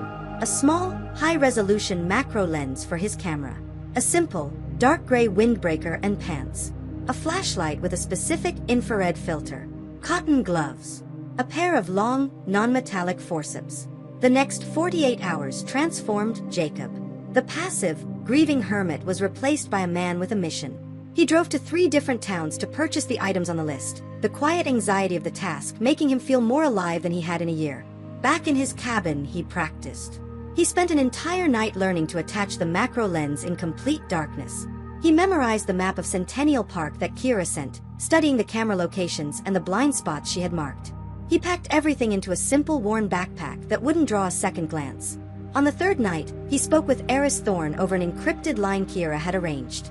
You're venturing into the underworld, Jacob, the old mythologist said, his voice filled with a strange mixture of academic excitement and genuine concern. Like Orpheus, like Heracles. You are walking into the heart of the myth to retrieve a lost soul. Be careful. I'm just an old man looking for spiders, Eris, Jacob replied, though he felt the weight of Thorne's words. That, Thorne said softly, is the best disguise of all. After the call, Jacob sat in his quiet cabin, the packed bag at his feet. He had done everything he could. He was as ready as he would ever be. He was terrified. He was resolute. He simply sat, and he waited, listening to the sound of his own breathing and the ticking of the old clock on his wall. Hours later, long after midnight, the black phone buzzed in his hand. He looked down at the screen. It was not a call or a text. It was a single, stark image. A glowing green circle. The go signal. The mission was on. The window was opening. Jacob stood up, his body moving with a sense of calm purpose he didn't know he possessed. He shouldered the backpack, turned off the lights, and walked out of his cabin into the night, his face set towards the city and the impossible task that awaited him. The drive into Grant City was unlike any Jacob had ever taken. The familiar streets were now an alien landscape, a grid for a mission he felt profoundly unqualified to undertake. His only anchor was the cool, calm voice of Kira in his ear, a disembodied guide in the darkness. Parking structure on your left, Jacob, she instructed. 3rd level, northeast corner. There's a camera with a corrupted feed there. It's been looping an image of an empty parking space for a week. Leave the truck there. He followed her directions, his movements stiff and deliberate. He shouldered his nondescript backpack and walked out into the cool night air, feeling the weight of the city and the impossibility of his task pressing down on him. Kira guided him through a series of quiet side streets, her voice a steady, metronomic presence against the frantic pounding of his own heart. He took up a position in the deep shadow of a stone archway across from Centennial Park. The park was empty, an oasis of manicured darkness, bathed in the cold, sterile glow of high-intensity security lamps. We are in position, Kira's voice whispered in his ear. My team is triggering the ghost signal now. You will hear sirens in approximately 2 minutes, heading east, away from us. That's your cue. The window opens the moment the last siren fades. Stay ready. The wait was excruciating. The silence was absolute. Then, exactly as she had predicted, the distant wail of sirens began to cut through the night, growing louder and then fading as a convoy of black APRU vehicles raced across the city. The hunt was on, and they were chasing a phantom. "The diversion is holding," Kira said. "APRU is all in. Your window is opening. Now, Jacob. The sensor grid on the north fence will be down for 90 seconds. Go." Jacob moved. He crossed the street, his footsteps feeling thunderously loud on the pavement. He reached the wrought iron fence, Kira guiding him to a specific spot between two lampposts. He slipped through a gap he never would have noticed, his jacket snagging for a heart-stopping moment before he pulled it free. He was in. 14 minutes on the clock. Kira's voice was tense. "Proceed to the marker. You are in the blind spot of camera 7. You have 30 seconds to cross the open lawn before the automated patrol scans this sector. Move." He ran, his breath coming in ragged gasps, his backpack bouncing on his shoulders. The ground, the most famous patch of grass in the world, felt both sacred and profane under his feet. He reached the center of the lawn where a simple, flat bronze disc, 10 feet in diameter, was set into the earth. It was engraved with the date of the judgment. This was the place. "You're in the target zone," Kira said. "The area is clear of optical sensors, but pressure plates are active near the marker's edge. Stay on the grass. You have 12 minutes left." Jacob dropped to his knees, his hands trembling. He pulled the flashlight from his bag, its filtered beam casting a ghostly, near-invisible light. He began to search, his eyes scanning the edges of the bronze marker, the blades of grass, the leaves of the small memorial shrubs that had been planted around it. The scale of the task was overwhelming. He was looking for a single tiny web in the dark, with the clock of a government agency ticking at his back. 10 minutes, Jacob. He found web after web, all of them empty, their owners long since gone. Panic, cold and sharp, began to prick at him. This was impossible. It was a fool's errand. "Breathe," Kira's voice commanded, sensing his rising anxiety. "Focus on the base of the plants. Look for anchor threads. You have 8 minutes." He forced himself to take a deep breath, the cool night air steadying him. He crawled, his knees damp from the dew, moving his light in a slow, methodical pattern. And then he saw it. Tucked beneath the broad leaf of a white azalea, almost completely hidden from view. A small, perfect orb web. He leaned in closer, his heart seizing in his chest. It was there, woven with a thread thicker than the rest, set apart from the deadly spirals of the trap. It was the shape of a laurel wreath, the symbol of victory awarded to the greatest poets and artists. But it was flawed. One side of the wreath was woven perfectly, but the other drooped, and a single, crucial thread was broken, leaving the circle of victory incomplete. It was the story of her tragic, prideful win. "I found it," he whispered, his voice cracking. "Don't admire it, document it," Kira snapped. "You have 3 minutes left. APRU is reporting a signal error. They're turning back." Adrenaline surged through him. He fumbled for the camera, his fingers clumsy and numb. He attached the macro lens, aimed, and prayed his hands were steady enough. The shutter clicked, the sound deafening in the silence. He took another, and another. 1 minute, Jacob. They're re-engaging the park's primary sensors. You have to be out of the fence now. He didn't wait. He scrambled to his feet and ran, his lungs burning. He didn't look back. He followed Kira's urgent, clipped directions, a voice in the dark guiding him home. He slipped back through the gap in the fence just as she said, "Window closed. Loop is down. Walk away from the park. Do not look back. Do not run." He forced his legs into a steady walk, his whole body screaming to flee. He rounded a corner, then another. He didn't stop until he was safely locked inside his truck, slumped over the steering wheel, his body trembling with the aftershock of adrenaline and fear. After a long moment, he picked up his camera. He zoomed in on the display. The image was perfectly clear. The tiny, broken laurel wreath, a beautiful, tragic message woven in silk. He had done it. He had walked into the heart of the beast and stolen a memory. And as the reality of the danger he had just escaped washed over him, he knew his quiet, lonely quest was truly over. He was a soldier now. Jacob's return to Thorn's study was different this time. He was no longer a desperate father, but a seasoned operative. The fear still gnawed at him, but it was now laced with a steely resolve. He placed the camera on Thorn's desk. 3 minutes to spare, he said, his voice hoarse but steady. "We got the shot." Thorn, his eyes shining with a familiar academic fervor, carefully examined the image on the camera's display. His fingers, usually so delicate, traced the outline of the broken laurel wreath. "A laurel wreath," he murmured, the symbol of victory. But broken. An incomplete triumph. It speaks of the bitter nature of her win, the hollowness of it even before the curse. He looked at Jacob, his eyes gleaming. This is powerful, Jacob. This is a profound statement from the depths of her subconscious. It solidifies the chronology. The weaver's knot, the color star, the broken laurel wreath. It is the story of her entire artistic ascent, told in these tiny, silken fragments. Before Jacob could reply, Kira appeared. She had entered so silently that Jacob hadn't even heard the door open. She held a tablet, her face illuminated by its soft glow. APRU is still chasing ghosts at the substation, she reported. We pulled it off. But the window in the park is completely locked down now.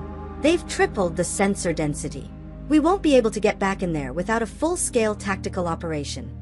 Which means we need to predict the next signature, Thorn said, turning his attention to Kira. And we need to be prepared for it to be outside of our immediate reach. Kira nodded. The pattern suggests a progression from early talent to her mature artistic identity. What was the next significant moment after her initial fame? Where did she invest her deepest artistic energy? Jacob knew the answer instantly. Her studio. The loft in the warehouse district. That was where she worked on her masterpieces, the tapestries that made her truly famous. The place where her pride grew into what it became. A grim silence descended. The studio, Kira repeated, her brow furrowed. That location is now a private residence. It was purchased immediately after the judgment by an anonymous buyer. The building itself is historically protected, but access is restricted. Heavily. And the owner, we've had trouble getting any intel on them. Why? Jacob asked. Because they're an unperson in the digital world, Kira explained, tapping furiously on her tablet. Every public record, every financial transaction is scrubbed or encrypted to extreme levels. There's no name, no address, no social media presence. It's a ghost buying a ghost's home. A collector, Thorn said, his voice low, of the macabre, the very essence of the curse. They want the atmosphere, the echo of what happened there. He looked at Jacob. This is a complication. We can't just break into a private home, especially one so heavily protected, with unknown occupants. Jacob felt a familiar frustration building. Every step forward seemed to lead to a new, impassable barrier. So what? We just stop. We lose the trail. We let her fragment of a soul just disappear. Kira held up a hand. Not yet. I said we had trouble, not that it was impossible. There's a theory, a rumor, really, about who purchased the studio.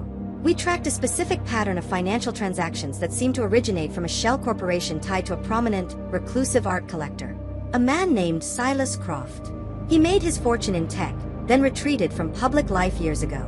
His collection is legendary, but mostly unseen. He collects unique art, rare, sometimes disturbing pieces. And since the judgment, his interests have only intensified. Croft, Thorn mused. Yes, I know the name. A connoisseur of the truly unconventional. He would certainly be interested in the ultimate piece of performance art, the location of the transformation itself. Our intel suggests he lives a life of extreme privacy, Kira continued. He's rarely seen, never photographed. He communicates only through a handful of trusted agents. He's built himself a digital fortress. Getting close to him, let alone getting inside his property, is virtually impossible. Then we have to find a way to make him come to us, Jacob said, a desperate thought forming in his mind. If he's collecting unique art, and if he bought Mia's old studio, what if we offered him something he couldn't resist? Thorn and Kira looked at him, their expressions a mixture of curiosity and skepticism. Such as? Kira asked.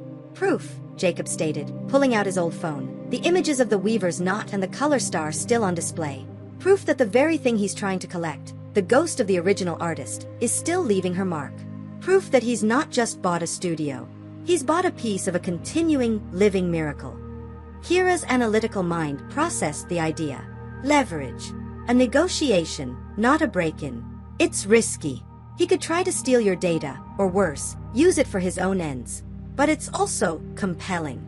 To a collector like Croft, the idea of an active sentient echo of Arachne, continuing her work within his property, would be beyond priceless. Thorn nodded slowly. It is a gambit. A dangerous one. But if the soul of Amelia is indeed speaking through these signatures, then the next message, the culmination of her mature artistic phase, would be in that studio. We must find a way to get it. This might be the only way. He looked at Jacob. Are you prepared to meet this man, Jacob? To stand before a titan of wealth and shadows, and offer him a piece of your broken heart? Jacob thought of Mia, of the artist she was, of the curse she bore. He thought of the tiny, perfect knots and stars. He thought of the broken laurel wreath. He thought of the promise he had made to himself.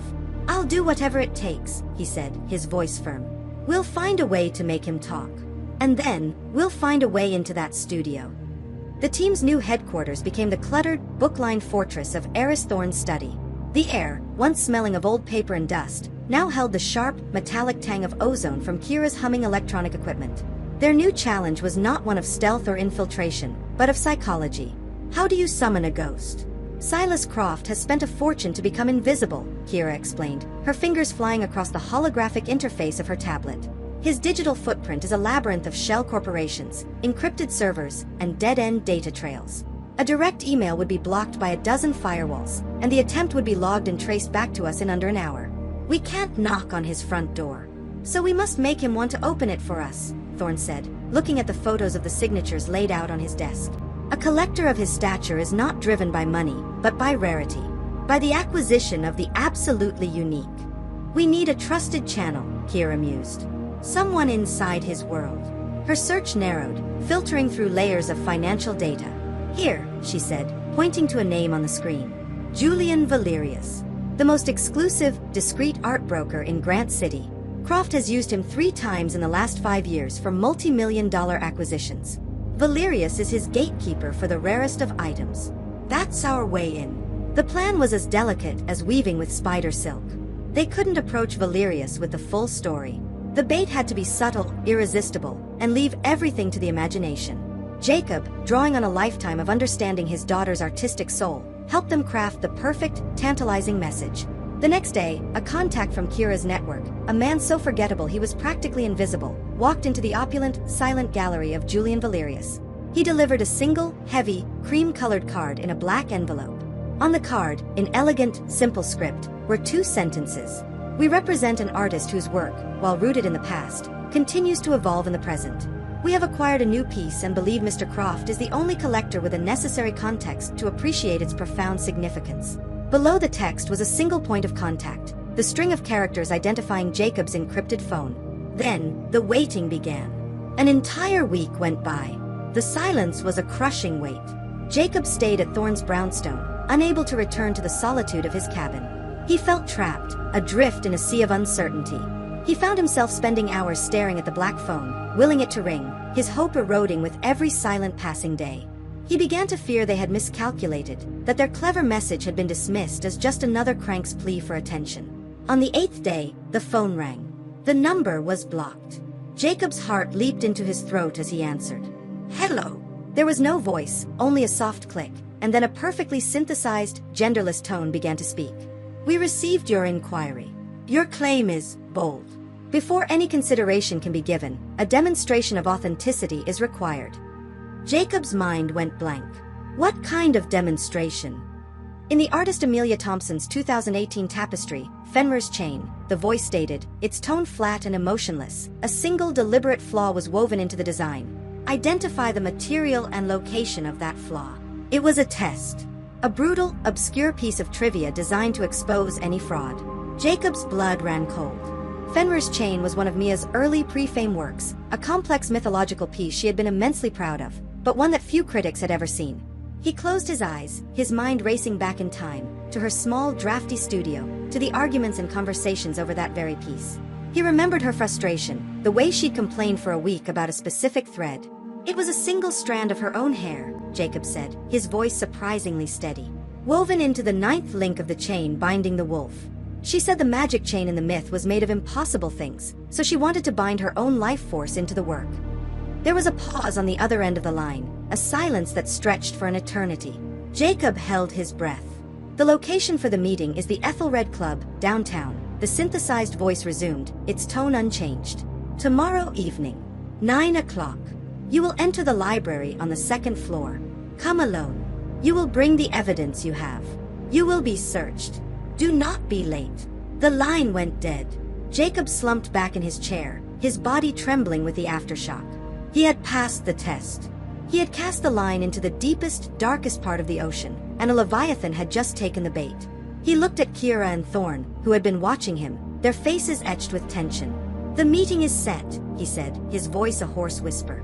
The gambit had worked. But as the reality of the situation settled in, a cold dread replaced the triumph. He was about to walk into the parlor of a man who collected secrets and souls, armed with nothing but a few photographs and a father's impossible hope. The final hour of preparation was a whirlwind of low-tech psychology and high-tech paranoia. Thorn coached Jacob as if he were a boxer heading into the ring, not a grieving father heading to a meeting. "He will see your grief as a vulnerability, Jacob," the old mythologist warned, his eyes intense. "He will try to make you feel small, like a supplicant. You must not allow it. You are not there to sell something. You are the sole ambassador to a miracle. You hold all the power. Remember that." Meanwhile, Kira, all brisk efficiency, fitted Jacob with a listening device disguised as a simple button on his worn tweed jacket.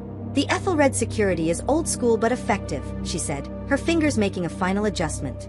"They use signal jammers. We won't get a live feed. This is for posterity, assuming you make it out with the button intact. He'll probably find it. The point is to show we're not amateurs."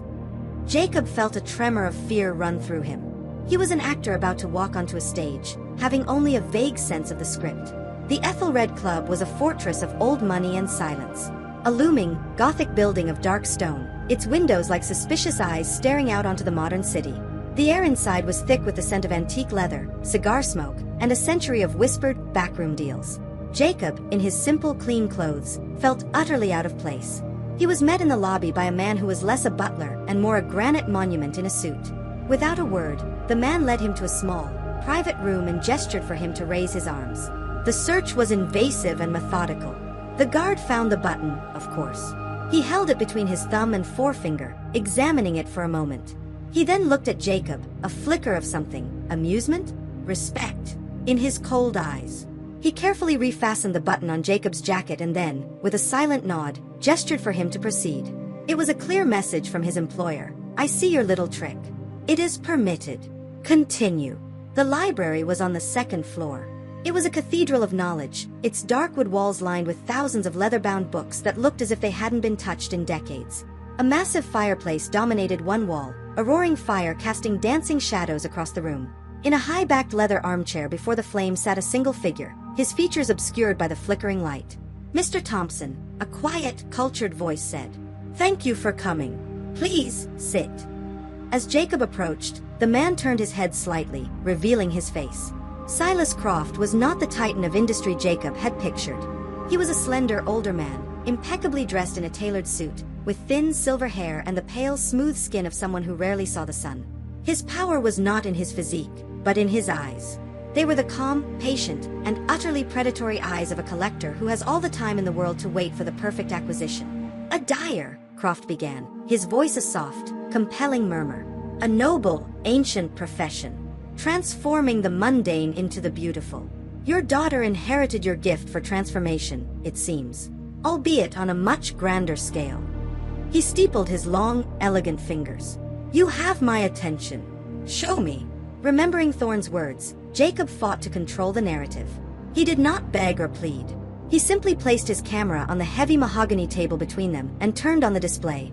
He showed Croft the 3 images in chronological order: the weaver's knot, the color star, the broken laurel wreath. For each, he gave the simple, unadorned context. He spoke not of his own grief, but of his daughter's life, her art, her journey. Croft listened without interruption, his gaze fixed on the glowing screen. He studied each image with an unnerving, reptilian stillness. When Jacob was finished, Croft leaned back in his chair, his eyes never leaving the photos. "Extraordinary," he whispered. "The ultimate found art. A metaphysical residue, expressing itself through biological imperative. The ghost in the machine is not a ghost at all, it's an artist." He finally looked up at Jacob. "This is the most important artistic discovery of the century. And you, Mr. Thompson, are its sole curator. I must have it." "It is not for sale," Jacob said, his voice firm. "Everything is for sale," Croft countered smoothly. "I will give you a laboratory. A team of the world's best biologists and mythologists. Unlimited resources to continue your search, to find every one of these signatures. Your name will be on every research paper. Your legacy will be forever tied to hers. He paused, letting the immense offer sink in. All I require in return is that all findings, all data, and all physical specimens become the exclusive property of my collection. It was a devil's bargain. An offer to trade his daughter's soul for a gilded cage. No, Jacob said, his voice ringing with a clarity that surprised him. Her spirit is not a specimen to be collected. Her memory is not a commodity for you to own. He leaned forward, his hands flat on the table. I am not here to sell. I am here to make a single, non-negotiable demand. For the first time, a flicker of genuine surprise crossed Croft's features. I have reason to believe the next signature in this series is being created now, in a place of great significance to her, Jacob stated. Her old studio. The loft you own. I want access. That is my price for sharing this discovery with you and you alone. Croft stared at him, a long, searching gaze. The fire crackled in the hearth, the only sound in the room. Jacob felt as if his entire being was being weighed and measured. Finally, the corners of Silas Croft's mouth turned up into a slow, chilling smile. Remarkable, he said. You trade not for wealth, but for a key to the next room in the museum. I appreciate that. A true connoisseur. He extended a hand. Very well, Mr. Thompson. You shall have your access. But be warned. You will enter my property, on my terms, and under my supervision. We are partners now. Jacob looked at the offered hand. He knew he was not shaking hands with a partner. He was shaking hands with the spider who had bought the parlor. With a steady heart, he reached out and sealed the dangerous deal. There was no phone call. The summons came in the form of a long, black, impossibly silent electric car that pulled up in front of Eris Thorne's brownstone at precisely 9 o'clock the next morning. The man who emerged from the driver's side was the same granite-faced security guard from the Ethelred Club. He simply stood by the open rear door, his posture an unspoken command. Jacob, Thorne, and Kira exchanged a final, tense look. Remember, Jacob, Thorne said, placing a hand on his friend's shoulder. You are the ambassador, not the exhibit. My comms will be open, Kira added, but expect heavy interference. You're on your own once you're inside. Stick to the mission. Jacob nodded, took a deep breath, and walked to the waiting car. The journey was a silent, surreal glide through the city's streets. The terms of the visit had been delivered to his encrypted phone an hour earlier. 1 hour. Camera only. Constant supervision. Do not touch anything unrelated to the search. The words were less a set of rules and more the terms of a temporary parole. The warehouse district was both familiar and alien. The gritty, artistic energy Jacob remembered was being scrubbed away by a wave of sleek, corporate gentrification. The old brick building that housed Mia's loft stood as it always had, but its character had been altered. The windows were too clean, the fire escapes too polished. The large paint-splattered freight door had been replaced by a seamless sheet of brushed steel that hissed open as the car approached. The interior was a shock that hit Jacob with the force of a physical blow.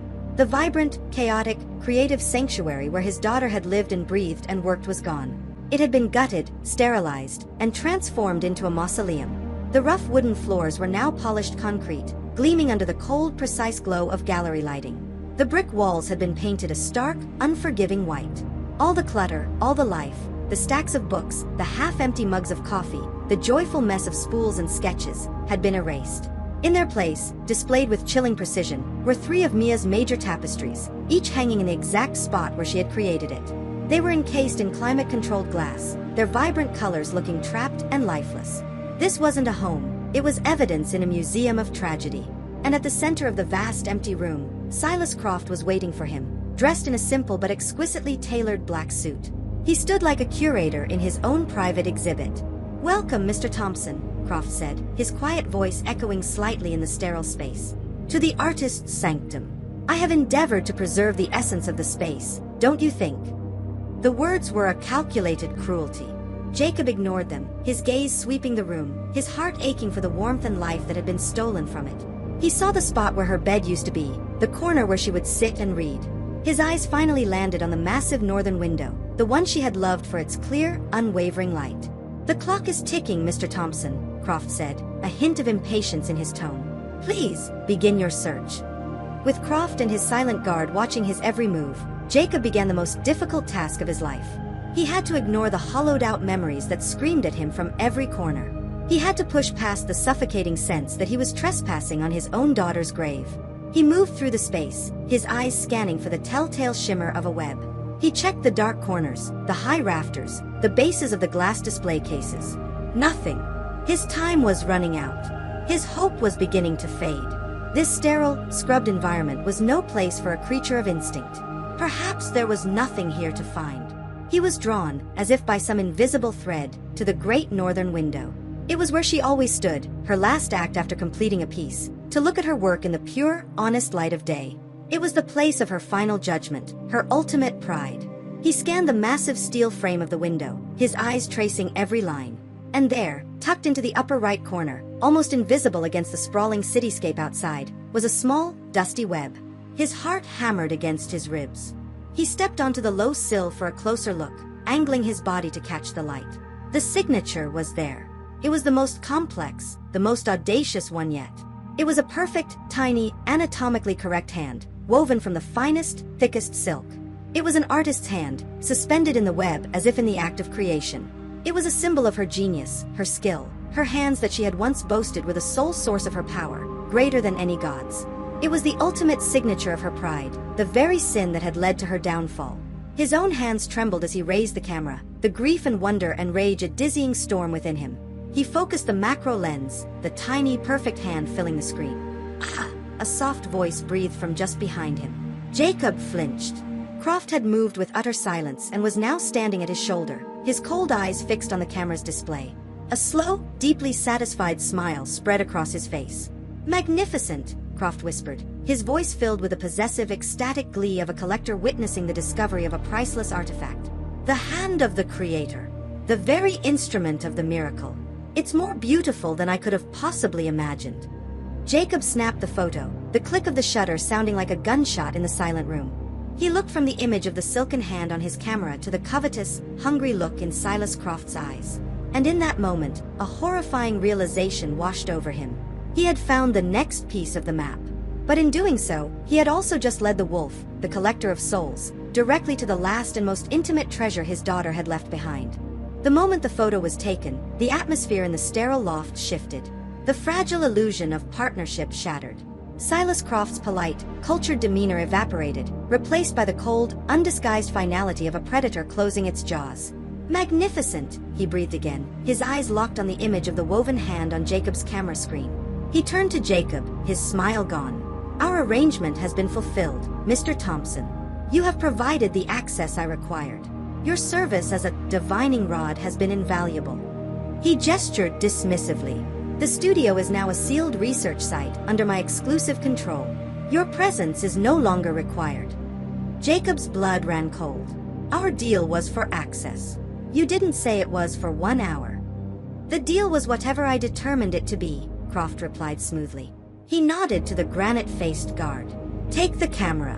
The data it contains is now part of the Croft collection." The guard took a heavy step forward. Jacob's mind raced. He was not a fighter.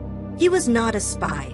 He was a father, and the images on that camera were the only remaining testament to his daughter's enduring soul. He could not lose them. In a move of pure, desperate instinct, he stumbled backward, feigning a loss of balance. He flung his arm out, not at the guard, but at the massive glass-encased tapestry hanging on the wall, one of Mia's earliest masterpieces. His hand never touched it, but his feigned collapse was close enough to breach the invisible perimeter of its security system. Instantly, the silent, sterile room was torn apart by a cacophony of sound. A piercingly loud alarm blared, and strobing red lights bathed the white walls in a bloody, pulsating glow. The guard, his professional calm broken, instinctively turned toward the wailing alarm. Even Croft flinched, his face twisting in fury at the violation of his pristine sanctuary. It was the only opening Jacob would get. In that split second of chaos, his hands, clumsy with adrenaline, did what they needed to do. He flipped open the small hatch on the side of the camera, his thumb ejecting the tiny, black memory card. He palmed it, the small square of plastic feeling as precious as life itself, and then deliberately dropped the camera to the floor. "He's destroying it," Croft snarled. The guard lunged, not for Jacob, but for the camera, snatching it from the floor. He grabbed Jacob's arm in a vice-like grip and began to haul him bodily toward the door. Jacob didn't resist. He was unceremoniously shoved out into the hallway, the great steel door hissing shut behind him, cutting off the blaring alarm. He was left alone in the quiet, sterile corridor, his heart hammering, his arm aching, but with the memory card clutched tightly in his sweating hand. He didn't stop moving until he was back in the sanctuary of Thorn's study. He collapsed into a chair, his body trembling, and placed the tiny memory card on the desk like a holy relic. "He has the camera," Jacob gasped. "But I got this. I got the picture." Kira, her face grim, immediately inserted the card into a reader, the image of the perfectly woven hand appearing on her screen. While Thorn and Jacob looked on, she began running diagnostics, her fingers flying across her keyboard. "Croft is not wasting any time," she announced, her eyes wide. "The entire building's digital security is being rewritten as we speak. New firewalls, military-grade encryption. He's locking it down. He's building a cage, and the spider is inside." Thorn ignored her, his gaze fixed on the progression of images Kira had arranged on a larger monitor. The knot, the star, the broken laurel, and now, the hand. "We have been looking at this as a simple chronology," Thorn said, his voice low and filled with a sudden dawning comprehension. "But it is more than that. It is a psychological narrative. The knot of nascent talent, the star of intellectual discovery, the laurel of public ambition, the hand of ultimate pride." He looked at Jacob, his eyes ablaze. "It's the story of her ascent into hubris. But every story of a great rise has a final chapter. The fall." "What are you saying?" Jacob asked. "This map is incomplete," Thorn declared. "There must be a fifth signature. The first four represent the journey to the sin. The final, most powerful fragment of her soul would be tied to the consequence, to the moment of her transformation. A signature not of her pride, but of her fall." A heavy silence filled the room. Kira looked up from her screen. "Where?" "Not the studio," Thorn said, his voice resonating with certainty. "That was the stage for her pride. The final act was in the park. Not just the general area where the pavilion stood, but the precise, exact spot on the ground where she knelt in defeat. The place where her soul was shattered and remade. That is where the final piece of the puzzle must be." Jacob looked at Kira, his hope warring with a new profound dread. "Can we get back in?" Kira shook her head, her expression grim. "The park is on high alert after our little adventure. Croft's new activity at the studio will have APRU watching everything in his orbit with a microscope. Getting back in there now, it's not just impossible. It's a suicide mission." The three of them stood in silence, looking at the image of the proud, woven hand. They had the penultimate piece of a sacred map, a map that led directly back to the most dangerous, most inaccessible place on Earth. And now, they were no longer just hiding from the authorities. They were in a race against a ruthless, obsessive billionaire who was hunting the same miracle, and who now believed he had it caged. Their next move would have to be their last. They were cornered. The map was complete, but the destination was unreachable. Croft had the studio, the last known location, locked down, believing he had caged the prize. The park, their true destination, was more secure than ever. In the tense, quiet study, surrounded by the ghosts of ancient myths, it was Jacob, the dyer, who finally saw the path forward. "We have been thinking like spies," he said, his voice quiet but clear. "We need to think like a collector." He looked at Thorn and Kira. "What is the one thing a man like Croft cannot resist? The one thing more valuable than the rarest object?" "The only object," Thorn breathed, understanding immediately. "A complete set," Jacob confirmed. "We leak it. Not the photos, just a whisper. We let him know through Valerius that the signature he witnessed is merely one piece of a larger, more profound narrative. We hint that the earliest, most foundational pieces are being offered elsewhere. Croft, the ultimate completist, will not be able to stand the thought that he has a middle chapter but not the beginning of the book. He'll move. He'll take his security with him to hunt down the false lead. And that will be our chance." It was a brilliant, desperate gambit. Kira, with a grim smile, set to work, weaving a web of digital breadcrumbs and false whispers that would lead Croft's broker, and therefore Croft himself, on a wild goose chase to a fictitious auction in another city. 2 agonizing days later, her network confirmed the bait had been taken. Croft's private jet had left Grant City. His primary security detail was with him. The dragon had left his lair. "The park surveillance is still at maximum," Kira warned, her eyes glued to her screens. "But the human element, the obsessive, unpredictable focus of Croft and his team, is gone. APRU's attention will be on him. There will never be a better time. But Jacob, the window will be chaos. It won't be clean. This is a one-way ticket if you're caught." Jacob simply nodded. He shouldered his small, familiar backpack one last time. This time, there was no earpiece, no guide. This was a pilgrimage, and he had to walk the final steps alone. He entered the park through a service gate Kira had compromised, melting into the pre-dawn shadows. He moved with a sense of dreamlike purpose, his feet carrying him unerringly to the bronze marker at the heart of the Great Lawn. This was the altar where his daughter's life had been sacrificed. He knelt, his knees pressing into the cold, damp earth. He was not just at the site of the contest. He was on the exact spot where she had collapsed, where her pride had shattered, where she had been remade. He searched at the edge of the marker, his fingers brushing aside the blades of grass. He found the web almost immediately, as if it had been waiting for him. It was small, humble, and tucked away as if in shame. And the signature within stole the breath from his lungs. It was not a symbol of skill or pride. It was a single perfect, glistening teardrop, woven from a silk so fine it was almost translucent. It was an image of pure, unadorned sorrow. It was the memory of the moment her hubris had died, and her humanity had returned, just in time to have it stripped away. It was the weaver's lament. As he raised his camera to capture the final, heartbreaking image, a soft light began to coalesce before him. He did not flinch. The goddess Athena stood there, as she had in the pavilion, her form shimmering in the twilight, her gray eyes filled not with judgment, but with an ancient, weary sorrow. "You have followed the thread to its end, son of the dyer," she said, her voice like the rustling of olive leaves. "You have gathered the scattered story of her soul. Do you now presume to ask me to unmake my curse?" Jacob looked from the goddess to the photo of the teardrop on his camera's screen. In that moment, he finally understood. To ask for his daughter back would be to erase the story, to negate the lesson, to undo the very truth that had been so terribly earned. "No," Jacob said, his voice steady and clear. "The curse is just. Her pride was a great sin. I do not ask you to save her from her fate." He looked the goddess in the eye, a mortal father speaking to an immortal power. "I ask you to save her from oblivion. I ask you to complete the sentence. Her punishment is to weave without a soul. My plea is that you give it back to her. Give her the memory.